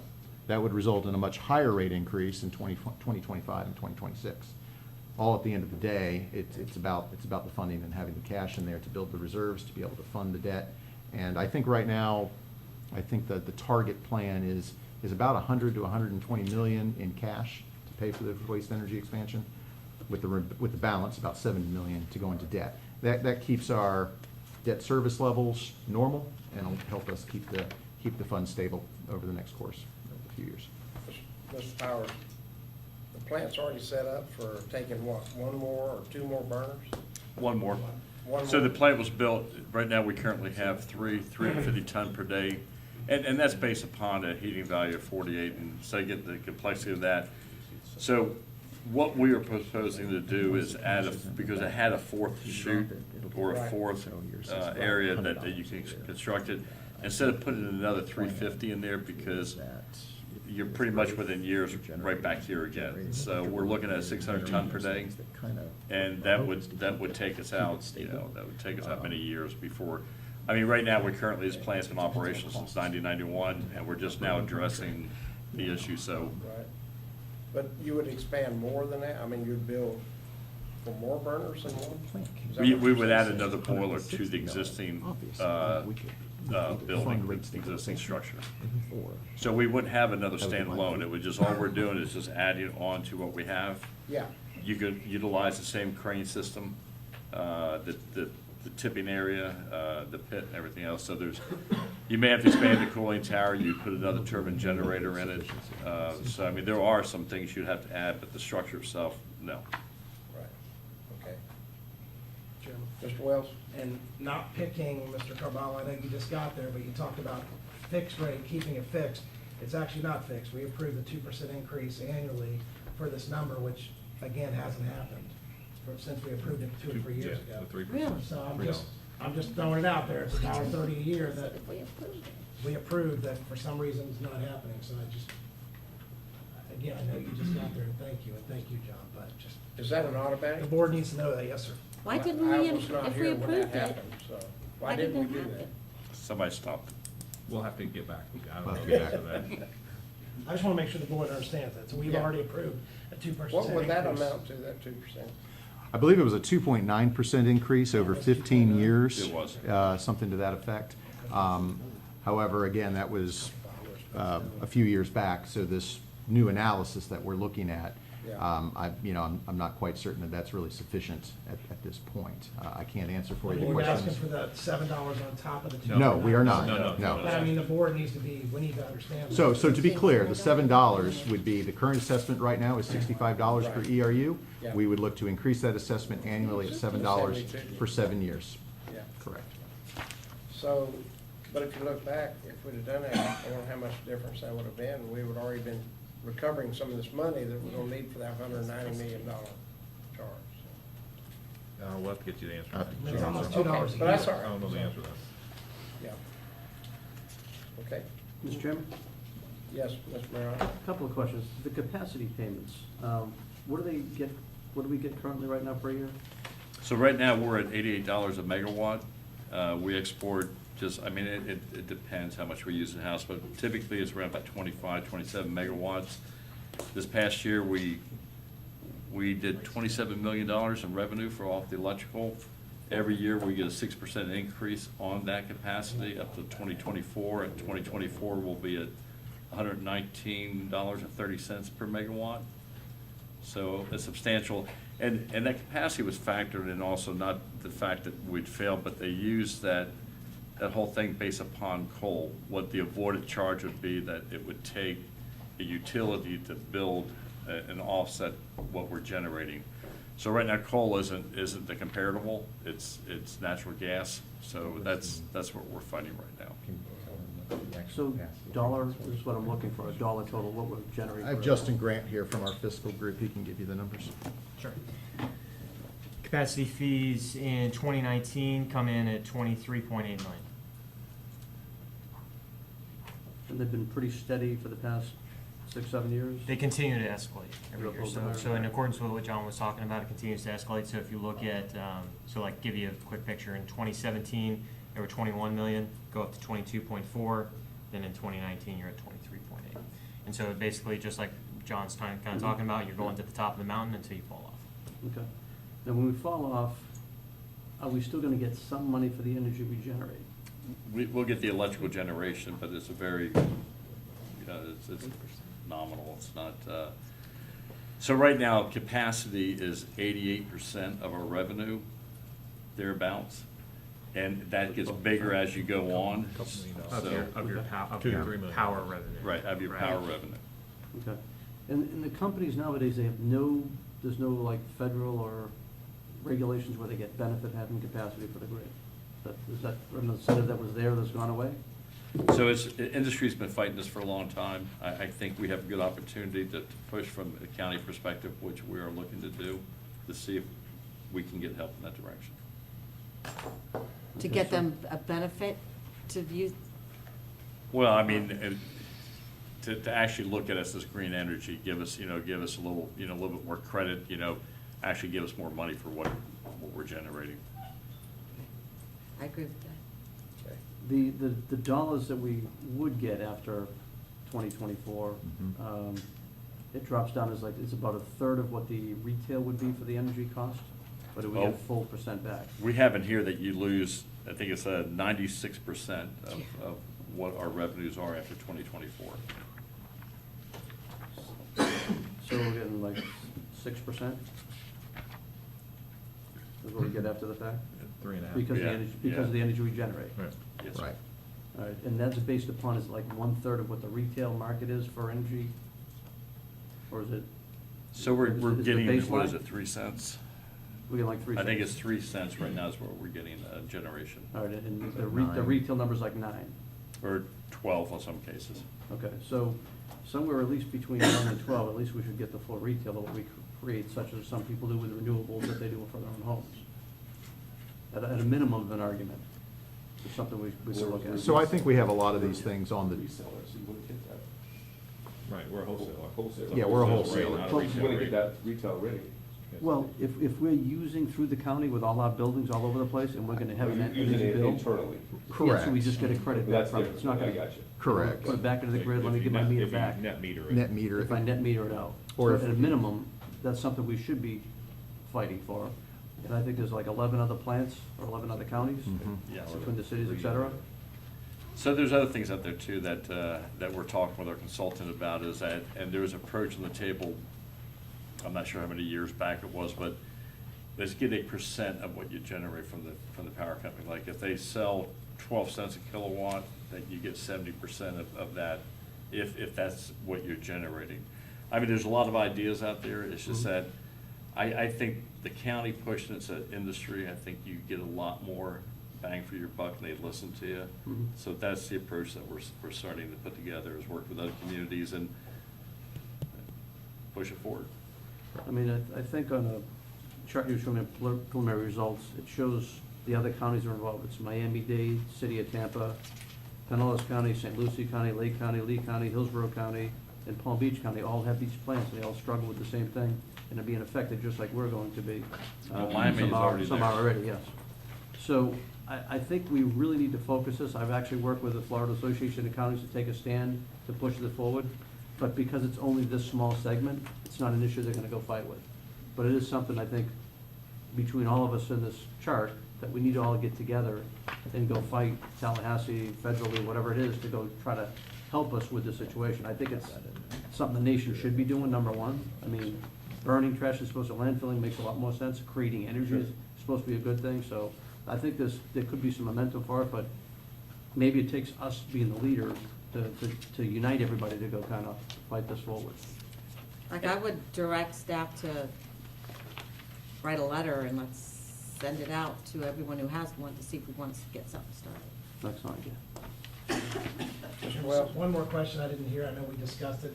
How much money do we have in reserves right now that's gonna go towards this expansion? I know it's 40 million. Sure, so currently, as of the end of 2018, we've got 64.3 in unrestricted and 80.8 in restricted. And so like Mike kind of talked about, the current 7-on-7 model is with 70 of that going with our own cash and the remainder being. I think it's the other way around. I'm sorry, 20 I'm sorry, you're correct. 20 with cash, 70 in debt, correct. And originally, the facility was built back in '89, came online in '91, and it was $88 million. So, And a small expansion is twice that But much. that's big money back in '89. You probably should have spent twice as much back then, got double the. That's what inflation does. Had some visionaries on the board. Yes, they did. Good moves. What are you talking about? But keep in mind too, they probably had incentives in place Yeah. that help drive it too. I mean, that's how you make your economic decisions. What's the incentive? What's the net cost? Does this make sense? And the board, back in '89, made a brilliant decision going forward with it, no question about it. Right. I think we're gonna get something, again, we're safe by zeroing out the power factor, but I think we're gonna get something from it. And we certainly had the right people working on it. That's good. Which would bring the number down that we're talking about here. Right. It would offset that. Yeah, our assumptions are very conservative in Oh, these yeah. numbers, and so, That's always the best way to look at it. Correct. Be conservative up front. If it ends up better, then we're better. So However, we need to give you direction, which we have not. Right? go forward. With which alternative? Right. 3? I mean, that's, I Number think three. that's our recommendation is alternative 3. yeah, we'd be So, three. I would with- recommend. Obviously three. offset with any energy savings or any Yeah. contract we got on the back end, but we won't know that for a little while, so. And that's a net number irrespective of the original approval, so. Right. It's not cumulative. That's a good option. And we're gonna have some other And we'll get you unknowns, some- like the ash, I know we Right. discussed that. That would help reduce Mining, costs, some of yeah. the metals, and I know you're looking at that right now, that would be great if we could do it in-house, and so, you know, I mean. Yeah, that'll be my- something that we My can only do. thing is, it's like, it's kinda like, hey, well, government trust us, if it goes down, we're gonna lower the fee. I'm sorry, it doesn't happen, so I just wanna make sure that whatever decision we make, or whatever direction we give, that we have the things in place to keep Right. the constituents updated, so that if there is an unknown that we have, then we're able to lower that fee. Right. Well, just for everyone's knowledge, Justin Rossler, who couldn't be here, he was ill, but he's working with DOT, well, we all are working with DOT and UF, and DOT is putting together a spec right now, that once we have that spec on the reuse on that ash as a road base, we'll start being able to move forward, because really what we're looking to do is get some cover to make sure that, you know, we're doing it correctly, we're moving it forward. So that we looked at, that you could actually take landfill life back on the ash cells, you know, 60%. We see that materials in there that can be reused. So, Right, so we've got a lot of opportunities with that, and we'll vet that and explore, you know, ash reuse is one, and Commissioner, I hear what you're saying with regards, you know, we still conduct annual revenue sufficiency analyses, and through our budget process, we'll simply look at, do you look at rate stabilization, or other matters, in order to ensure the citizens are getting the best bang for their buck.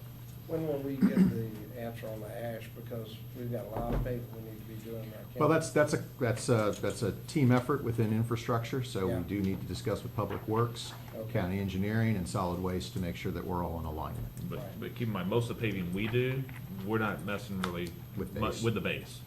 It's mill and overlay, mill spot repair to the base. We're not doing a lot of Well, I'm complete just road talking about all those reconstruction. dirt roads in my rural area that need to be paved. well, we have a lot of contractors that have shown interest on this, so they're just waiting for that, because then they can start using that within Pasco County. Right. Okay. All right. Thank you. Mr. Mariano? Yeah, you know, Commissioner, Mr. Chairman, I think you bring up a really good point that we should really go take a look at.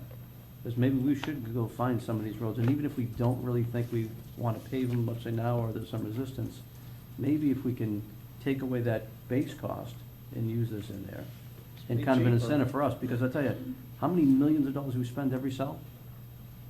What's We have to about create 12 to 15 million? 12 to 15 million? And if we Yeah. can just keep enough to go redo these roads that might not otherwise get approved to get done because of the cost, now we bring the cost down because the base goes away. Yeah. It might be a great win-win across the board to drive that forward. Yeah. A lot of them are I real, talked to them really about that, costly too. because it's not even just the pavement part, but the stormwater issues with some of the roads we need to pave. Mhm. So, be good. If we were to put when I was in my meeting with you, you said the ash is used, it doesn't get necessarily mixed with the concrete, but it's best used as the base, right? What part of cost of road building is the base? So, Just so I get an understanding, what. Well, it would offset hauling in and bringing in lime rock Yeah, is so- what it would do. So what percentage of cost is that about? Is that something you guys know? I don't know that offhand. We'd have to Well, the get back numbers to were you. run about, so it's anywhere from 80 to 100,000 per mile of savings. Yeah, I mean, maybe you guys could work up Well, that- something I've heard for that us and number see what, based in the miles, what that so might help us 8%. with. Yeah, I've heard that number based like it was $100,000 savings if we had that mine for lime rock in our county, rather than going to Citrus County or Levy County north to pick up that, the transportation cost would be a savings of like 100,000 per mile. You're talking about two different things. You're talking Yeah, about that's mining two in our different county, things, I know. you know, mining in our county versus using ash, Yeah, right, as opposed to replacing the lime rock with ash. right, I understand, but it's that cost of that lime rock you replace with that. We can get you some answers on that. Yeah. Yeah. Okay, You said we're about to get, we hope, some kind of approval from DOT? We're looking at a specification from FDOT. Once we get that, we'll need to sit down with transportation engineering as well as Public Works, kind of work through that. And again, there's restrictions in where we can use this material, right? So What east kind of versus- restrictions? It has more to do with, John, water tables, and, you know, Yeah. so you've got to be in drier areas Okay. for it. And You that's have to be just 3 foot DEP above being cautious. standing water. But that is, you know, those are things. So it's not necessarily a silver bullet, but it is could be part of a comprehensive approach. I'm thinking Moon Lake. I was thinking parts of Odessa, I don't know how high that is, but you got Moon Lake, got some places up in Hudson. Yeah, Moon Lake's Definitely high over here on the Right. east side. right. You know, high Is that water everything? table, some of those places. All right, I think we're good. I think we're good on our end. All right, we'll recess now until 1:30. Be back at 1:30. Thank you. All right, Thank you. thank you.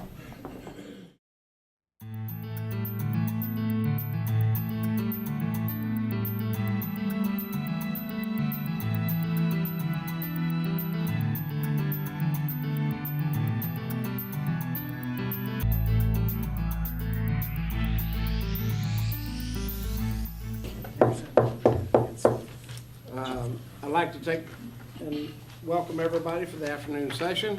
Welcome the city of Dade City, city of Zephyr Hills, city of St. Leo, and San Antonio to this afternoon session. Welcome. At this time, I'd like for Todd to start down your way and let everyone introduce themselves. I'm Todd Vandenberg, Director of Planning for the City of Zephyr Hills.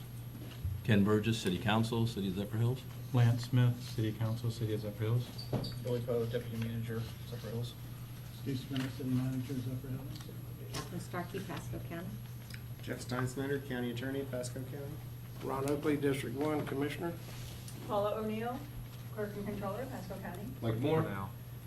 Mike Wells, County Commissioner. Jack Mariano, County Commissioner. Dan Boss, County Administrator. Terry Vitos, Planning Development Director, Pasco County. I'm John Villeneuve, MPO Director. Andrea Calvert, Town of St. Leo Clerk. James Hallett, Town of St. Leo Commissioner. Camille Hernandez, Mayor Dade City. Scott Black, City of Dade City, Commissioner. Thank you. This time, we have a presentation from the MPO, Pasco County. Yes, thank you very much for your time. So I want to be brief, but I just wanted to highlight a couple of things that we're doing on behalf of the cities and the county through the MPO. So just quick background, MPO essentially represents the county and all the cities. So all of the requirements in terms of plans and budgeting ultimately represents to the FHWA that we do work for the counties and the cities. So we're housed in the county, but we truly look at things, or we try to look at things as regionally as possible. So over the last 6 months, we've met with all the cities and their staff for a couple of reasons. One, to just talk about different needs that they have that we can help facilitate through the MPO funding process. And also, we've tried to work with them through our long-range transportation plan, which is done every 5 years. So that's a process where they identify their needs and the types of things that they want to have funded in the future, and then we go ahead and program them, put them into our long-range master plan so that they can be available for future funding. So we just wanted to touch on a couple of projects that are underway. These also are in partnership with FDOT, who is providing funding for a couple of these. So one of them, of course, is the San Antonio Pomponic roundabout.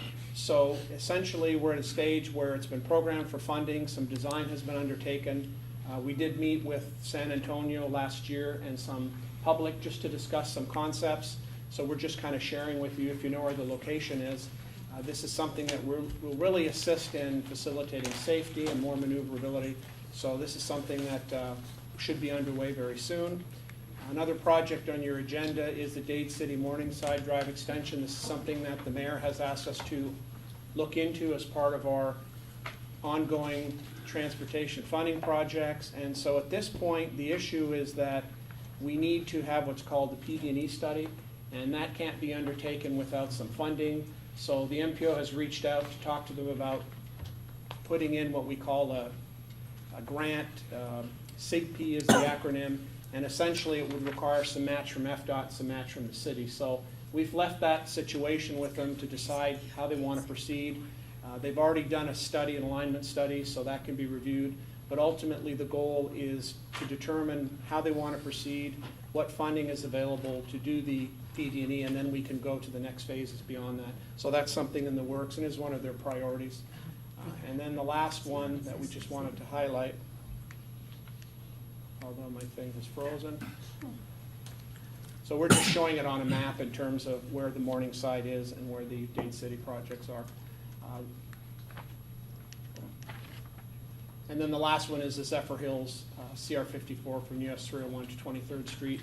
Margaret Smith is here as well just to discuss. This is a joint project with the county and the city, so it's moving along quite well and the details are there, but any questions certainly we're happy to discuss. And then we just wanted to highlight a couple of other projects that we're working on. So with that, we leave it for any questions or any other clarification you might need. Anyone have any questions? No, we'll talk about our stuff when we bring it up. Okay. So with that, next, City of Dade City. Good afternoon, and thank you for having us here today. I'm joined with Commissioner Black, and I've also got our Mike Sherman, our city planner, as well as Mr. DeBono, who is our Public Works Director. I've invited them today to give you, Mr. DeBono, to give you an update on the drainage for our downtown stormwater, which I know is of much interest to many, and we're happy to report that we're moving forward. So I'm going to ask him, I think he's over there. I think either you can grab a mic or this mic, or I'd like you to be close enough or sit down so you can update everyone on where we are with that, Joe. That would be appreciated. Thank you, Madam Mayor, and thank you very much, Pasco County, for having us here today. So I just want to provide a quick update and a project synopsis about what our downtown stormwater retrofit project actually is and what it consists of. So Dade City's downtown area has been plagued for years with a major drainage issue. Stormwater runoff is basically the main issue that we have downtown. Even just a light rainstorm during the summertime, light afternoon rainstorm is pretty detrimental to not only pedestrian traffic, but also some of the issues with folks trying to get to our retail and commercial properties in downtown. So what this project actually does is it actually is going to be an installation of about 2,400 plus linear feet of stormwater sewer system, which will actually be ranging in size between 24 inches to 48 inches. It'll meander through the downtown area with various street drains on the street corners collecting the stormwater runoff that actually does pretty much collect all the way down to the DOT right away over there by the 98 bypass. The stormwater will actually be crossing underneath DOT right away, underneath CSX right away into what is called our Irvin Pond, which is just on the east side of CSX right away. If you know where our train depot is, it's just the pond just to the east of there. The project also includes provisions for expansion of that stormwater pond, as well as a reconfiguration of its hydraulic treatment system there.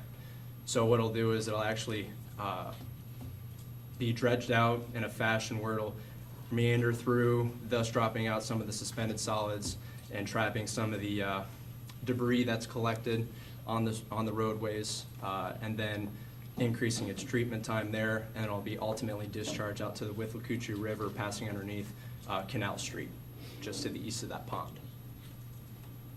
And the project was actually awarded to a Kaminga and Rude Boets on March 12th. We have a pre-con meeting coming up here pretty soon, and it's a project that's going to be scheduled for completion right now, well into 2020, sometime in July or August, as it stands right now. The funding mechanisms are state appropriations, city contributions, as well as FDOT and PDES dollars. Thank you, Mr. DeBona. Are there any questions on that project? We're very excited, moving along. Is that an expansion of an existing project or beginnings of a stormwater program in your downtown? It's a completely standalone system right now, except for excluding the component of the Irvin Pond, because that is already actually collecting some sort of stormwater from the west side of the tracks. There's actually an old DOT installed system along Meridian Avenue and some portions of 7th Street that will actually flow into that same pond as well. So at least the stormwater sewer system is going to be completely brand new on its own. And it's also called out in our 2012 Dade City Stormwater Master Plan. If this group would allow me, I know it's not on our agenda, but we did have two other brief topics that I have our city planner here that we'd like to talk with, which are involve the city-county partnership. That would be the annexation of enclaves as well as the maintenance of county-owned properties within the city limits. Would you Okay. mind if we just brought you up to date on that? I brought Mr. Sherman, who deals with land use and also planning in our city and zoning. So, Mr. Sherman. Good afternoon. Thanks for having us here today.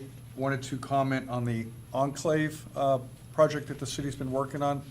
As the county probably knows, the city's got a lot of enclaves in our incorporated limits, and that's properties that are completely surrounded by county properties that are in unincorporated Pasco County, completely surrounded by city properties. And that, as far as delivery of service, sometimes provides problems or issues for the city. So we would like to work with the county. Our county attorney and I believe have spoke with the county attorney staff a number of months ago. But we would like to have an agreement with the county where we could compel those properties, starting with the commercial properties along 301 and possibly moving on to residential properties, to have them come into our city through this process. The statutes allows us to do that, and we think it would be something really good for the city and ultimately good for the residents who are in those enclaves as well. Can I ask a question on that? Yes, ma'am. So, is that voluntary, or, I mean, I believe the statute lets us do that if we get an agreement with the county that we could compel those properties into the city. And We have had some of those in the past, too. There have been a handful of them. Mr. Biles, is that something that you'll take on or look into with the county attorney, I guess? Yeah, parallel, I mean, the county attorney obviously has to be involved with the agreement. Yes. Right, yes. We've identified all those properties, and there are many, many properties in the city or in the area that are so enclaves. do you condemn those properties? I'm not. Condemn them? No, ma'am. We would just. This is just annexation. Well, okay, So- do you force annex them? Yeah. Do you guys do that, not us? That would be correct. Yeah, We they would, would we do would that. So what do we force have them to do? into the city limits. I just don't know the process. This has been something that, my understanding is we've been working on for many For a long time, years. we've done that. You know, not just months, I think through different attorneys. So it is important to us, not only as to complete that annexation, and it would be involuntary, I guess, so that we could do that. But that would help us. We're already providing services to them, both from our police as well as, I think it's. Water and sewer Yeah, often. water, sewer, and others. So it just helps us to complete our, our annexation and infill, and then as we continue, hopefully to do some annexation in the future. So again, this is something that didn't just come up. This is something that we have been talking about for a long time, and I think as we continue our development, north and south of our cities, it would be in the best interest of the city as well as the county. All right, if you just forward that information over to our county attorney, then we'll look into it. No, well, some of my staff may have worked on Right. it. I have not personally spoken to the city attorney about this. That's correct. We spoke with Elizabeth Blair, yes, sir, Yeah, about Elizabeth that. Blair? Maybe Okay. a year ago. And then I spoke with the planning staff, I believe, about 2 years ago, and so we're just moving forward. I've identified all those through a GIS model I built, and now we're exporting that data. Once we get that, it would be great to have that agreement with the county. So we'll forward it to Mr. Biles or to Mr. Sin? To me. County attorney. Okay. County attorney, Mr. great. Stanstein. And one other thing was the county, city properties and maintenance of them as well as code. Yes, we've got, especially I've seen them in our downtown area. There's a number of properties that the city has taken, or the county has taken, I believe, for not paying taxes through that. And a number of those properties are overgrown, and it just would be good if, on the maintenance of those, that we could have some kind of understanding that the county would be maintaining those properties, keeping the weeds low and the debris and trash off those properties within our municipal limits. What, Mr. Chairman? Mr. Chairman? Yes. Specifically, what properties are you speaking of? I don't have a list with me, but there are some out on. You're saying they're within the city, though? Yes, sir. They're within the municipal limits. I believe in the county owns those properties. So Yeah. they're small residential sized properties that are on the county's tax rolls. Probably ones we want surplus as we get to Surplus, them anyway. Well, That's the right way to do that. But they're eyesores and we get calls and so it would be, again, as we try to put our best foot forward, help us. Do you have a to- list of all those properties? I can get you a list. Okay, all right. Yes. We'll get a list and look at it. Thank you. And you want to mention the trail at all? too? Yes, so One one last thing. one. First, I want to say that the county MPO staff has reached out to the city staff on a number of occasions, and they're really helping us a lot, try and get a handle on the Morningside extension. One really neat and unique part of that would be to continue our Hardy Trail alongside any right-of-way where that new road would, the Morningside extension would go. Met with the county staff, I think it was last month, where we started discussing the SIGP process, which I thought was really generous for them to say, hey, we'll work with you on this. So that's kind of where it is. We've got back done an alignment study. We have a preferred alignment. And now if we go through the federalization process where we can do the PD&E, that would open up a lot more money to the city to make that happen. As the county commissioners know, roadway's been discussed a lot for many years, and with sort of not a whole lot of east-west roadways in that part of the city. So it would be great for economic development, but it would also provide a direct access off 301 to our hospital in town, which would make getting people who need to get to the hospital, it will get them there a lot quicker if there was a direct road as opposed to going down Clinton and then down Fort King, or Meridian and then down Fort King. Thank you. Thank you. Mr. Chairman, Yes, sir. just one question. To the annexations, have you got like letters of support of the people that want to be annexed, or are you to that point? So the way I see this envision, once I've outputted all the information on who the property owners are, we would definitely sit down with them, and as much as possible, we would ask them to voluntarily annex into the city, and then if the city commission's direction to staff is to continue with for lack of a better term, force them into the city, then that's the process we would take as city staff if we're directed to by the city commission. I think it'd be good information for us to know as well. Thanks. Yes, sir. Thank you. All right. Is that everything for the city of Dade Get it City? all? I think so, yes, ma'am. I have something, Yes, ma'am. I guess it's not necessarily Dade City, it's regional to this area. And that is, a few years ago, we started looking at mapping out bike routes in the San Antonio, St. Leo, in those hills. And I just want to make sure that process continues. And we hired an engineer to determine the best routes, and I think we've determined that some of those roads need to be widened so that the cycling community and the farming community can safely use the roads. And I just haven't seen that plan come forward, and I'd like to see that continue. Even if we don't have the money to do it yet, we at least need to plan for it and then figure out, how we're gonna get the money. But we should be moving forward with all that work that we did. Yeah. And that's what we're looking through with the MPO, they're looking at that for us, okay? Mr. Chair, may I just say Yes. one more thing on just kind of segue off of that, is that not only is that important, doing those roadways, and I know the BPAC and MPO, we've talked about that, but as Dade City moves forward in putting in this bike hub and becoming destination, I know Mr. Thomas is here, and we're talking about East Pasco and all of that, that would be very beneficial to having that hub in Dade City, as well as then going out to the East Pasco with those roadways improved. So we're hoping that that does come to fruition, and that study picks up again, so that will add to the importance of those monies in that destination there in the center. And I know that Hernando County used DOT safety money, I think it's called, transportation safety money, to widen, was it Spring Lake? To the Hernando, to the Pasco County line, to add the shoulder, and then you get into Pasco County and boom, narrows down. So if they can use the money for that, we should be able to access the money for that, so. That's good. Mayor Hernandez and I talked yesterday about some of the issues with the bike paths and all, and they have plans in the city of Dade City to extend those and run through the city, connected. And you know, So it'd be Orange good. Belt, we're just getting ready to start Right. doing more in-depth planning on it. Orange Belt, the Orange Belt Trail is the trail that goes from Trinity to the Withlacoochee Trail. It's the old railroad line. We know we've sold a lot of that corridor and auctioned off some of that rail corridor. But we have big plans for that trail, and I think it'll be a great economic benefit to this area. Trinity to Trilby. Yeah.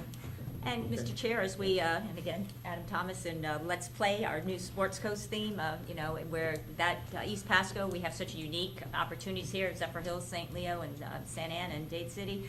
We really need, these will help us to make that all, you know, come to fruition in reality, and really help to boost the economy as we continue to move forward and get greater numbers, so. There's we're all some pleased things in the together. works that's gonna make it better in East Pasco for sports activities, all we've been discussing with different ones, and, there's some real great things happening, and I don't wanna steal somebody else's thunder, but, great things in East Pasco, so. Is that everything for Dade City? Thank you, sir. Thank you. I appreciate Is your anyone time. here representing San Antonio? I would like to express the regrets of the city clerk, Rick Alley, who had a last-minute schedule conflict, and he apologizes for not being here. Okay, all right, we're sorry they're not here either, but we got good things coming in that area also. That, we'll go on to the city of Zephyr Hills. Good afternoon, thank you. I appreciate this meeting. I think these are pretty helpful to hold and sit down together, so I appreciate it. We want to just kind of give you some updates and discussions on traffic and road projects in the Zephyr Hills area. I think Todd's going to give you some information on that, and then Okay. veer off into recreation. Good afternoon, everybody. I'd like to show our appreciation for the county MPO. John and his staff with Manny and Ali have been very helpful in assisting the city with us having some regular meetings recently. We're meeting with Tyndale Oliver as far as the update to the county's LRTP, and I'm sure a lot of you all know there's a lot of roadway projects that are planned in Zephyr Hills, and it's probably a little difficult to see the map that I have here, but all these road projects in blue or green are major roadways that are going on in Zephyr Hills. Of course, 56 we're all familiar with, county-city joint project with state appropriation. That's getting ready to open. I'm representing the city as we work with DOT on that appropriation. AECom out of Tampa is the engineering firm that just got awarded that project. So the city wants to be involved with that as we begin to look at alignments where and how State Road 56 can be continued further to the east. And the whole purpose of that, again, was to connect not only to 301, a 4-lane road, but to continue that up to the Chancey Road corridor. Of course, that's planned for probably the largest area allocation of industrial manufacturing property for both the city and Pasco County. So we feel it's very important to get that 4-lane arterial road connecting not only 301, but in some form or fashion to Chancey Road. It's interesting, as we went through the process of selecting the group, there are some outrageous ideas where they're shooting 56 straight over all the way to 98, crossing Hillsborough River through the Green Swamp. The city let them know that we're although that may make some sense transportation-wise, our goal is to help facilitate development and for industrial manufacturing and economic development and job creation for both the city and Pasco County along our industrial corridor. So we feel like that road really needs to connect to Chansey Road. So it could be simply along the 301 corridor, or it could take various routes to probably 39 and then connecting to Chansey Road. Of course, 39 comes into Zephyr Hills. 301, there's a PD&E all the way from Hillsborough County, from Fowler. That's going to be 4-lane all the way to 56. Then north of 56 on 301, there's another PD&E of 4-laning that. We might have to look at the prioritization of some of these projects and realign. We think that State Road 56 on 301 is going to have a big impact for Pasco County and South Zephyr Hills. So we might have to look at the prioritization of that and look at the 4-laning of that segment of 301 into Zephyr Hills. And of course, further to the east, we have 98. I think Commissioner Oakley had told us that Polk County is looking at 4-laning 98 all the way to Pasco County. And one route is you could take that all the way to US Highway 301. Selfishly, we'd like to see 54 also get 4-lane all the way again to Chansey Road, where again you got that 4-lane coming from the east to that area where we have designated for industrial manufacturing. So whether it goes 98 to 301 or 98 to County Road 54, we'd like to investigate those opportunities and have further discussion with the county on that. And of course, Chansey Road, just zooming out for a moment, kind of some of the discussions that we had with Ali and Tyndall Oliver was kind of the big picture moving forward with the LRTP. And we feel like if we can get 56 to past 301 to connect to Chansey, then you go all the way to Old Lakeland Highway into Dade City, or you take County Road 54 to 98. That's a good roadway arterial. Perhaps that Chansey Road could even be 4-laned to help facilitate all that development that will eventually happen industrially on the corridor. Then you come into Zephyr Hills on County Road 54, past 301 to Island Boulevard. You got Handcart moving up in the village of Pasadena Hills. Then coming south, you pass State Road 54, go down Morris Bridge to State Road 56. We'd like to look at the opportunities of having a mini bypass around Zephyr Hills and see down the road if those roads could be 4-laned and help reduce some of the tension we have through US 301 that we're working with DOT in downtown. We feel like there's opportunities if you take Island and then Chansey around the east side to provide that bypass around the city there. And in addition, you got Fairview Heights, that another east-west road. So we think that long-term, we'd like to have some further discussion with Pasco County and looking at this regional corridor transportation network that would wrap around the city to provide the regional trips, the truck traffic around the city, and provide better access to the city's airport that's updating their airport layout plan, and again, all that industrial development. This is just a project. We received an appropriation of $750,000 for the study, and the city contributed $200,000 to the DOT so that we could start networking and looking at that. So once 56 does end there, then we have some options for going further. Todd, were you going to talk about South 301, or was that part of it? Yeah, South 301, we mentioned that area is going to transform tremendously. We're working with Terry, with your staff, on a North 301 corridor vision and land use strategy. We just had a meeting this past week to continue that process. Probably more important, though, is because of 56 coming 4-lane to 301, we'd like to also work with the county a similar process of a corridor vision and land use strategy that both the city and Pasco County Growth Management and your planners could collectively sit down at the table and try to plan and lay out how that could best grow and develop in the future. So we'd like to bring that into discussion as well. Okay. We're also working on an industrial corridor master plan on the east side of the airport. We received a DEO grant of $40,000 to conduct a study there. And we're also working with DOT and Kimley Horn on a state project also marketing the airport and conducting methods of improving marketing and access to the airport and land transportation. And we're in the process of doing that right now. I'd like to skip D for a minute and just go into County Road 54. Are you going to talk about that, or is that? Well, again, talking about, right now, County Road 54, the MPO brought up, there's some improvements planned at intersections, and there's a trail on the high school side there and a sidewalk on the north side. But we ran into some conflicts when we were trying to originally 4-lane that road with the school district, getting the necessary right-of-way. And there's a Duke power pole, I guess, transformer line pole that was in the way. So ultimately, we decided on scaling back and only doing 2-lane as it is now with turn lanes and pedestrian improvements. But with our master plan that we just talked about regionally of connecting County Road 54 from 98,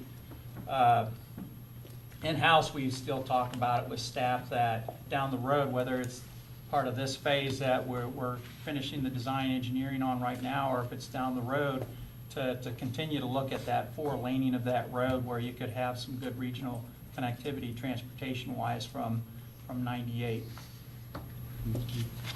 Any questions on any of those projects? Anybody have any questions? Nope. Okay, the next All right, project. excuse me, Ms. Well, Starkey? I have a general question. I was just starting to look up State Road 54 and that trail you were talking about. But do you have a trails master plan We for do. in and out of your city, and could I get a look at it? Absolutely. We shared that with the county has it, your MPO staff, but we could certainly forward the approved document to you as well. Did we ever put any trees along 301? No, we have Because not. 4G is willing to give them to us. If we let them get too big, then we'll waste that opportunity. I know DOT wanted to see a plan or something. Between Dade City and Zephyr Hills Yeah. on that. Yeah. And that People trail will use it if you shade it. And that trail stops right now at Cossack Road. From Cossack to Geiger Road is going to be add an additional lane, then DOT will put the trail in there. And then from Geiger Road, we plan to have a cycle track that goes through downtown. Nice. Then that'll connect to the trail on South 301 that connects to 56. And I recall at a BPAC meeting years ago, the gentleman that had a bike shop that unfortunately got killed. Yeah. Came with the idea of putting a bike park, I want my tourism guy over there. He wanted to put, I think it was Pasco Park, is that the name of it? The park there by your San borough? Pasco. San Pasco? Yeah. He wanted to turn that into like a ramps and jumps park, which this Tampa Bay area could really use. Is that in your area? Is that our area? Yeah, it's a county park, but the former David who passed away, his apprentice now owns the bike shop, and he still has continued interest. There's a facility that you're describing up in Ocala where people come from all over the state to drive the trails and the wooden apparatuses that look like Santos. Santos. Been there many times. I Yes. don't do the jumps and ramps. He's still interested in doing that. He would like to do that. Yes, I think that would be great for the county, and that seemed like a good place to put it. And I recall him also saying that there's a borrow pit Yes. nearby there, and that he had secured permission to put elevation change trails in that area. And so, those borrow pits make great trail parks. So I think the county should pursue that in the city. However, that goes forward. Well, we have, in terms of bicycle and bicycle trails, we have transferred the Hercules property to the city, and we've been meeting with our Parks Board and with City Council, and are looking at kind of a passive area park there, but as a trailhead. So we're going to try to develop. Is that the same park we're talking about? No. I don't know this that one. Hercules is on the north end of town. Is that where It's 9 the acres. school district had the pool? Yeah. That's Okay. right there, yeah. Yeah, well, I'm not talking about Passive Park at all. Right. Well, we're I'm talking about the it being, opposite. I know, but I'm saying that on the north side where the bike paths are, we're talking about putting in a trailhead. Nice. So that'll be part of what's going on from 301, the 301 side. The Sarah Vandenberg Center is a project we're working on. We have received the, you have the boards, or we have the elevations, the architectural renderings from that, and site plan and Is this the interior tennis design. The tennis center. Yeah, nice. And that is the front post. City Council approved that design a couple weeks ago. And it's located on 8 acres off Simons Road. We are awarding a bid to pave Simons Road on Monday night. So that long dirt road will be Monday, soon. And we have a site plan developed that'll have, I think it's 9 clay courts, 2 hard courts, pickleball courts, and what's the other thing? Padel. Padel. I don't even know What is that? It's some outside thing where you rack the ball with glass or, I don't know. An outdoor racket sport. Exhibit court, and we have the exhibit court. Some of that, we have received funding from the USTA, the United States Tennis Association, to help with the design of the facility. And we have entered an agreement with Pascal Collard, who is a tennis professional and is working with us. We are in talks, actually, of hosting the Davis and Fed Cup national competitions, international competitions in the future. This is the interior layout. It'll have a workout room, tennis pro shop, and locker rooms and things like that, Can I see the parking lot again? and a restaurant. So you don't require landscaping in your parking lot? Yeah, this Yeah, doesn't show the this is landscape just, plan. this is Okay, just, We will. This is just a blown-up picture to wow you with All right. the size of the court. Okay. No, they gotta put landscaping in the parking lot. No, we'll have landscaping. Moving forward. There'll be landscaping everywhere. All she's worried about is the trail. The building is 70,000 square feet, and there will be a trail on Simons Road as well. So a bike trail, sidewalk and a bike trail. So we are funding this through city funds. We received a small grant basically from the USDA. We received $1 million state appropriation. And in the near future, we would like to sit down with you and talk about maybe some county capital funding to assist with that, either through the Clark Pond issue or some other arrangement we can make. We view this as a real boon to and fit in your Florida County proposal. And we'd like to come and. Well, our park bond issue, I think we can tell you right now, that's, we can only renovate existing with that, right? You first have to complete the list that was done with the bond. So the project list that was as part of the bond package. You first have to complete that before you do anything else. Yeah. Well, we're It's gonna- not for new projects. Okay, fortunately. well, then, yeah, there's no project to renovate in East Pasco, so. Oh, yeah, no. there's- We've got a list over here. And if I could say something, because I didn't have a perspective on the tennis center until I went to a fundraiser that we had for it. And it really is an international effort we're putting forth. There's gonna be a school where these players are gonna come from all over. The operator is just well-known everywhere. He used to work out of Saddlebrook, and I just envisioned that there'll be some type of tennis school there. And tennis people, their parents have a lot of money when they come in. And I didn't have a real good grasp on it until I went to that, and I'm like, oh, I get it now. So it's really gonna be a boon to the city and Pasco County. Yeah, it's great. So anyway, we'll sit down with Mr. Biles and come back and talk about some potential ideas we have, and there may be some ways we can partner with you in the future. Okay. Sounds good. And also, we have a couple questions. We are interested in knowing if you have a plan or a date on the resurfacing of Island Boulevard from Hancock Road East. That should be late this summer. I'm sorry? Late summer. Late summer. Late summer? Okay. Yep. And we are looking at some ideas for county plans for Wild Road. That's gonna be a couple years. Couple years. Wire Road, Yeah. that changed? No, I don't think it's changed. Well, I've been told for the last 2 years it's happening next year, and it's next year again. Yeah, that's not the plan, I mean, that's not the list, what we got. So, Not what I got, because there was gonna be some widening in that road and paving. And that was on the list that we were yeah, talking about. unless there's something happening in project management, that's a public works Okay. list I'm working off of. Well, we got about 550 I'll find homes it. that are going up on Yeah, I'll find it. Wire. Yeah, we'll Is that in the county or in the city? City. Do you get impact fees to help pay for the roads?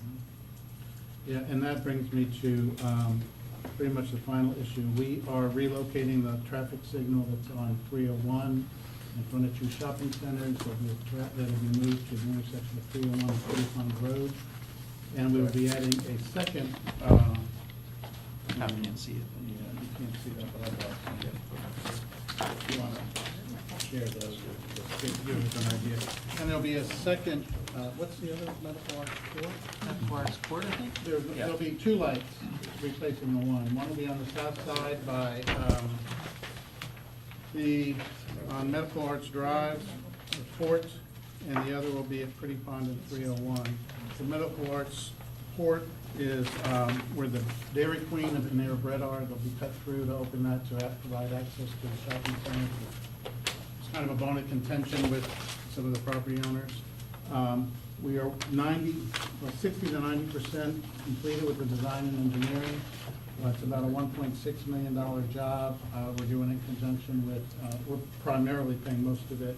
We have some developer contributions. We'll have impact fee funding, and DOT hopefully is going to contribute a little bit too.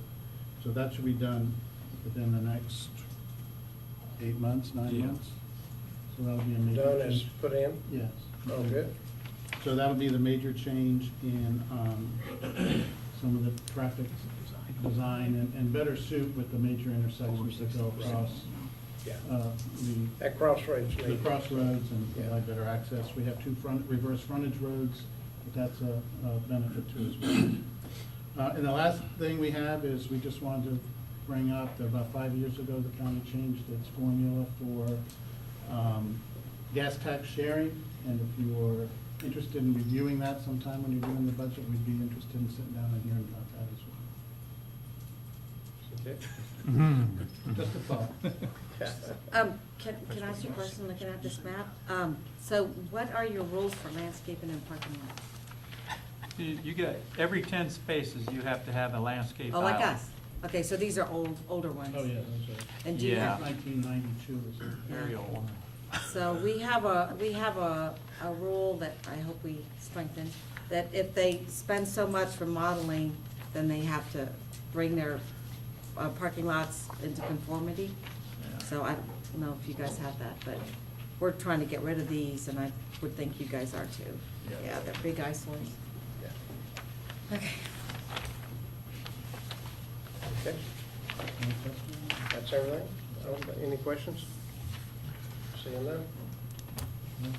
All right, thank you for your report. This time we'll go to the city of St. Leo.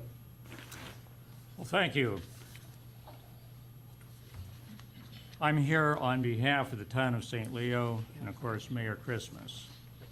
The first topic is the Grand Oaks development that's being discussed. The town has expressed its opposition to the proposed density, building height, allowance, etc., contained in the Grand Oaks proposals. We are continuing to be involved in working with the property owners' representatives and the county in an attempt to address and hopefully resolve the issues. One of the things we all agree on is that when the property is developed, a multi-use trail will be installed to connect to the town and will be built when the SR 52 extension is constructed. I would like to kind of give my own take on this and to say that the thing that I'm looking for personally when the project is done is that the view shed is going to look as normal as possible, as undisturbed as possible, that whatever development is highly visible from Highway 52 as well as other current highways, that it all blends into the background and is not standing out in any negative way. So I'd say that that's just a brief comment on that. I'd certainly like to express appreciation on behalf of the town to Commissioner Oakley for changing the meeting to Dade City on the Planning Commission, which is coming up in May, when we're going to be visiting this issue in greater detail.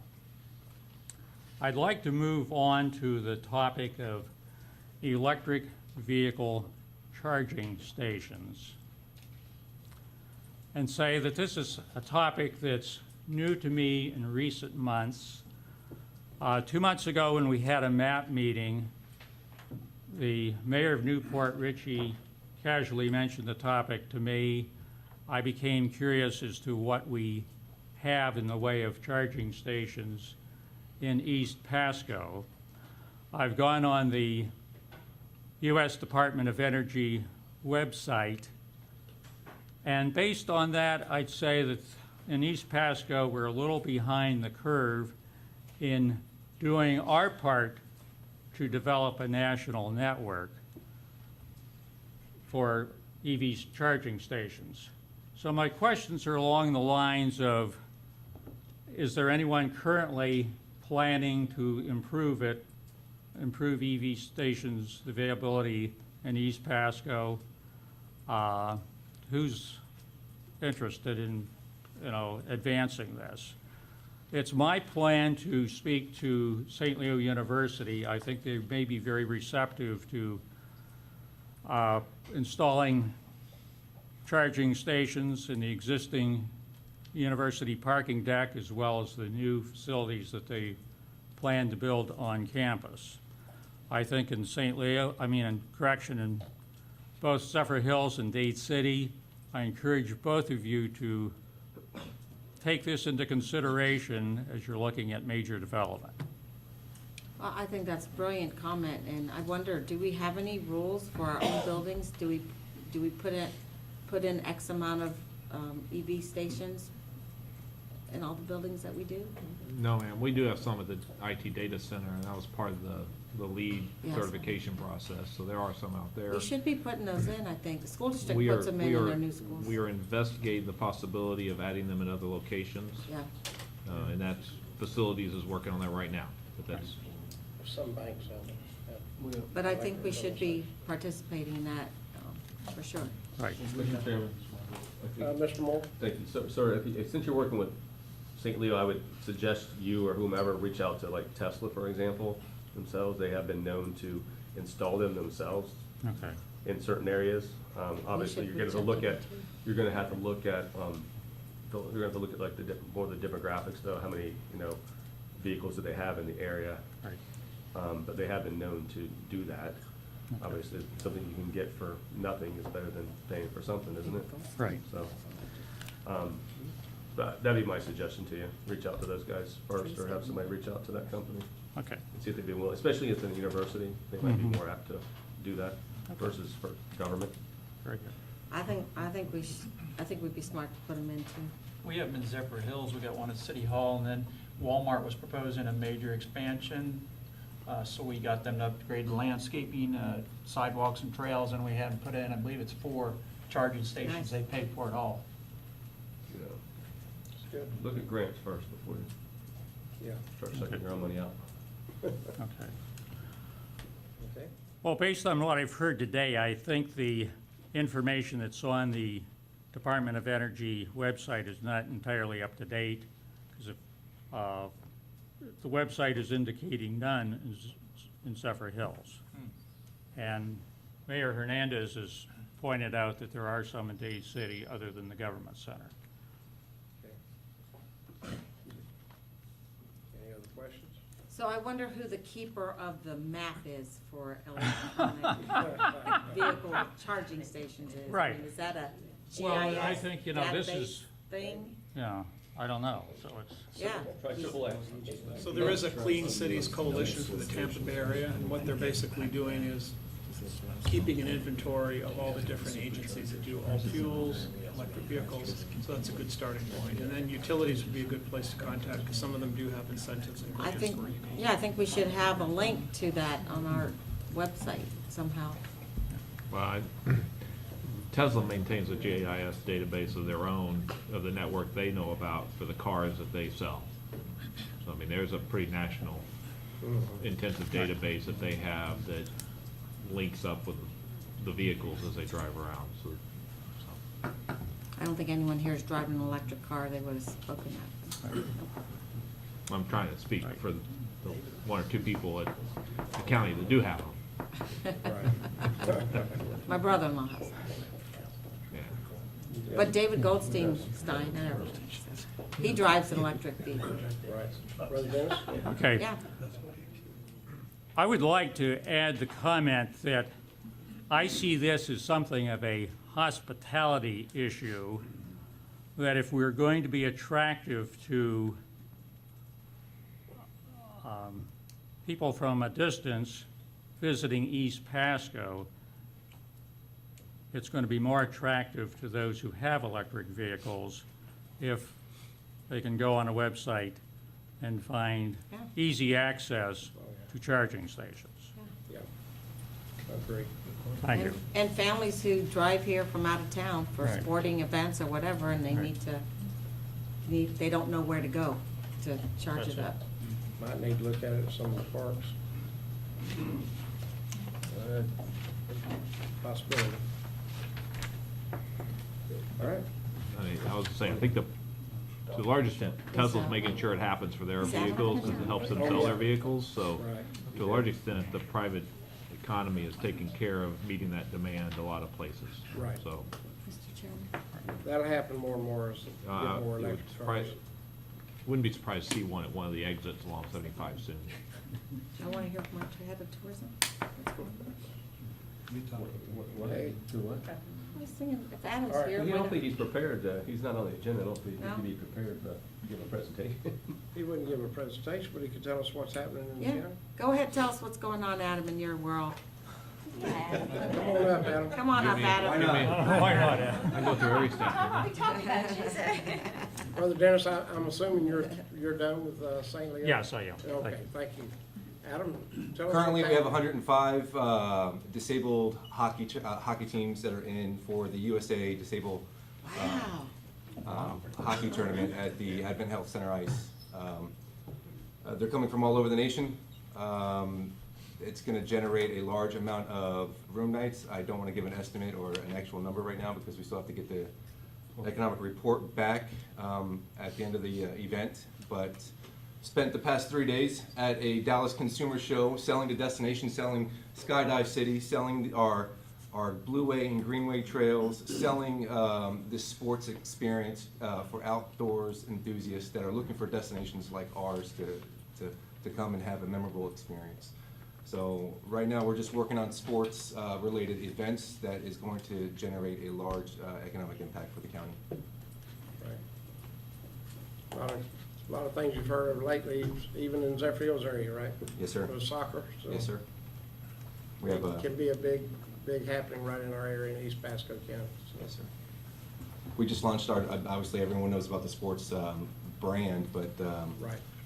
we're trying to push our website out there that offers an extenuous amount of information that that is really catching in terms of not only the content that's presented, but we also have our destination video that's showcased on our website as well. So if you haven't seen us, check us out at flsportscoast.com. Very good. Good. Got a question? Dan, are you guys dealing with any ADA accessibility issues with your websites? Yes. Okay, all right, can we, I'll get a hold of me. We'll get you with Todd Bailey, our IT guy. We walk you through what we're doing. We're all yeah, having we're that having an issue with PDF files and the reader? Yes, yes. Oh, yeah. Okay. Yes. We're on board. All right. Yes. Thanks. We'll be calling you too.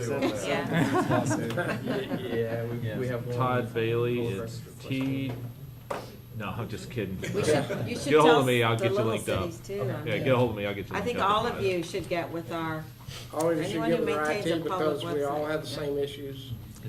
Mr. Chair, that was brought up at we were in Tallahassee, Florida League of Cities for legislative days, and that was a big topic, so, yeah, I think I would encourage all the cities to Reach all out to our work county together. IT and it'll Be be a good thing. So, We can tell you what we're doing. Yep. Yeah, cool. All right. Cool. is that it? We done? I guess that's everything we have today. I want to thank Dade City, Zephyr Hills, St. Leo, San Antonio for, of course, their absence, but things happening in there, it makes the meeting go a little shorter that way. But thank you all for coming. I appreciate it. And this time we'll be adjourned. Thank you.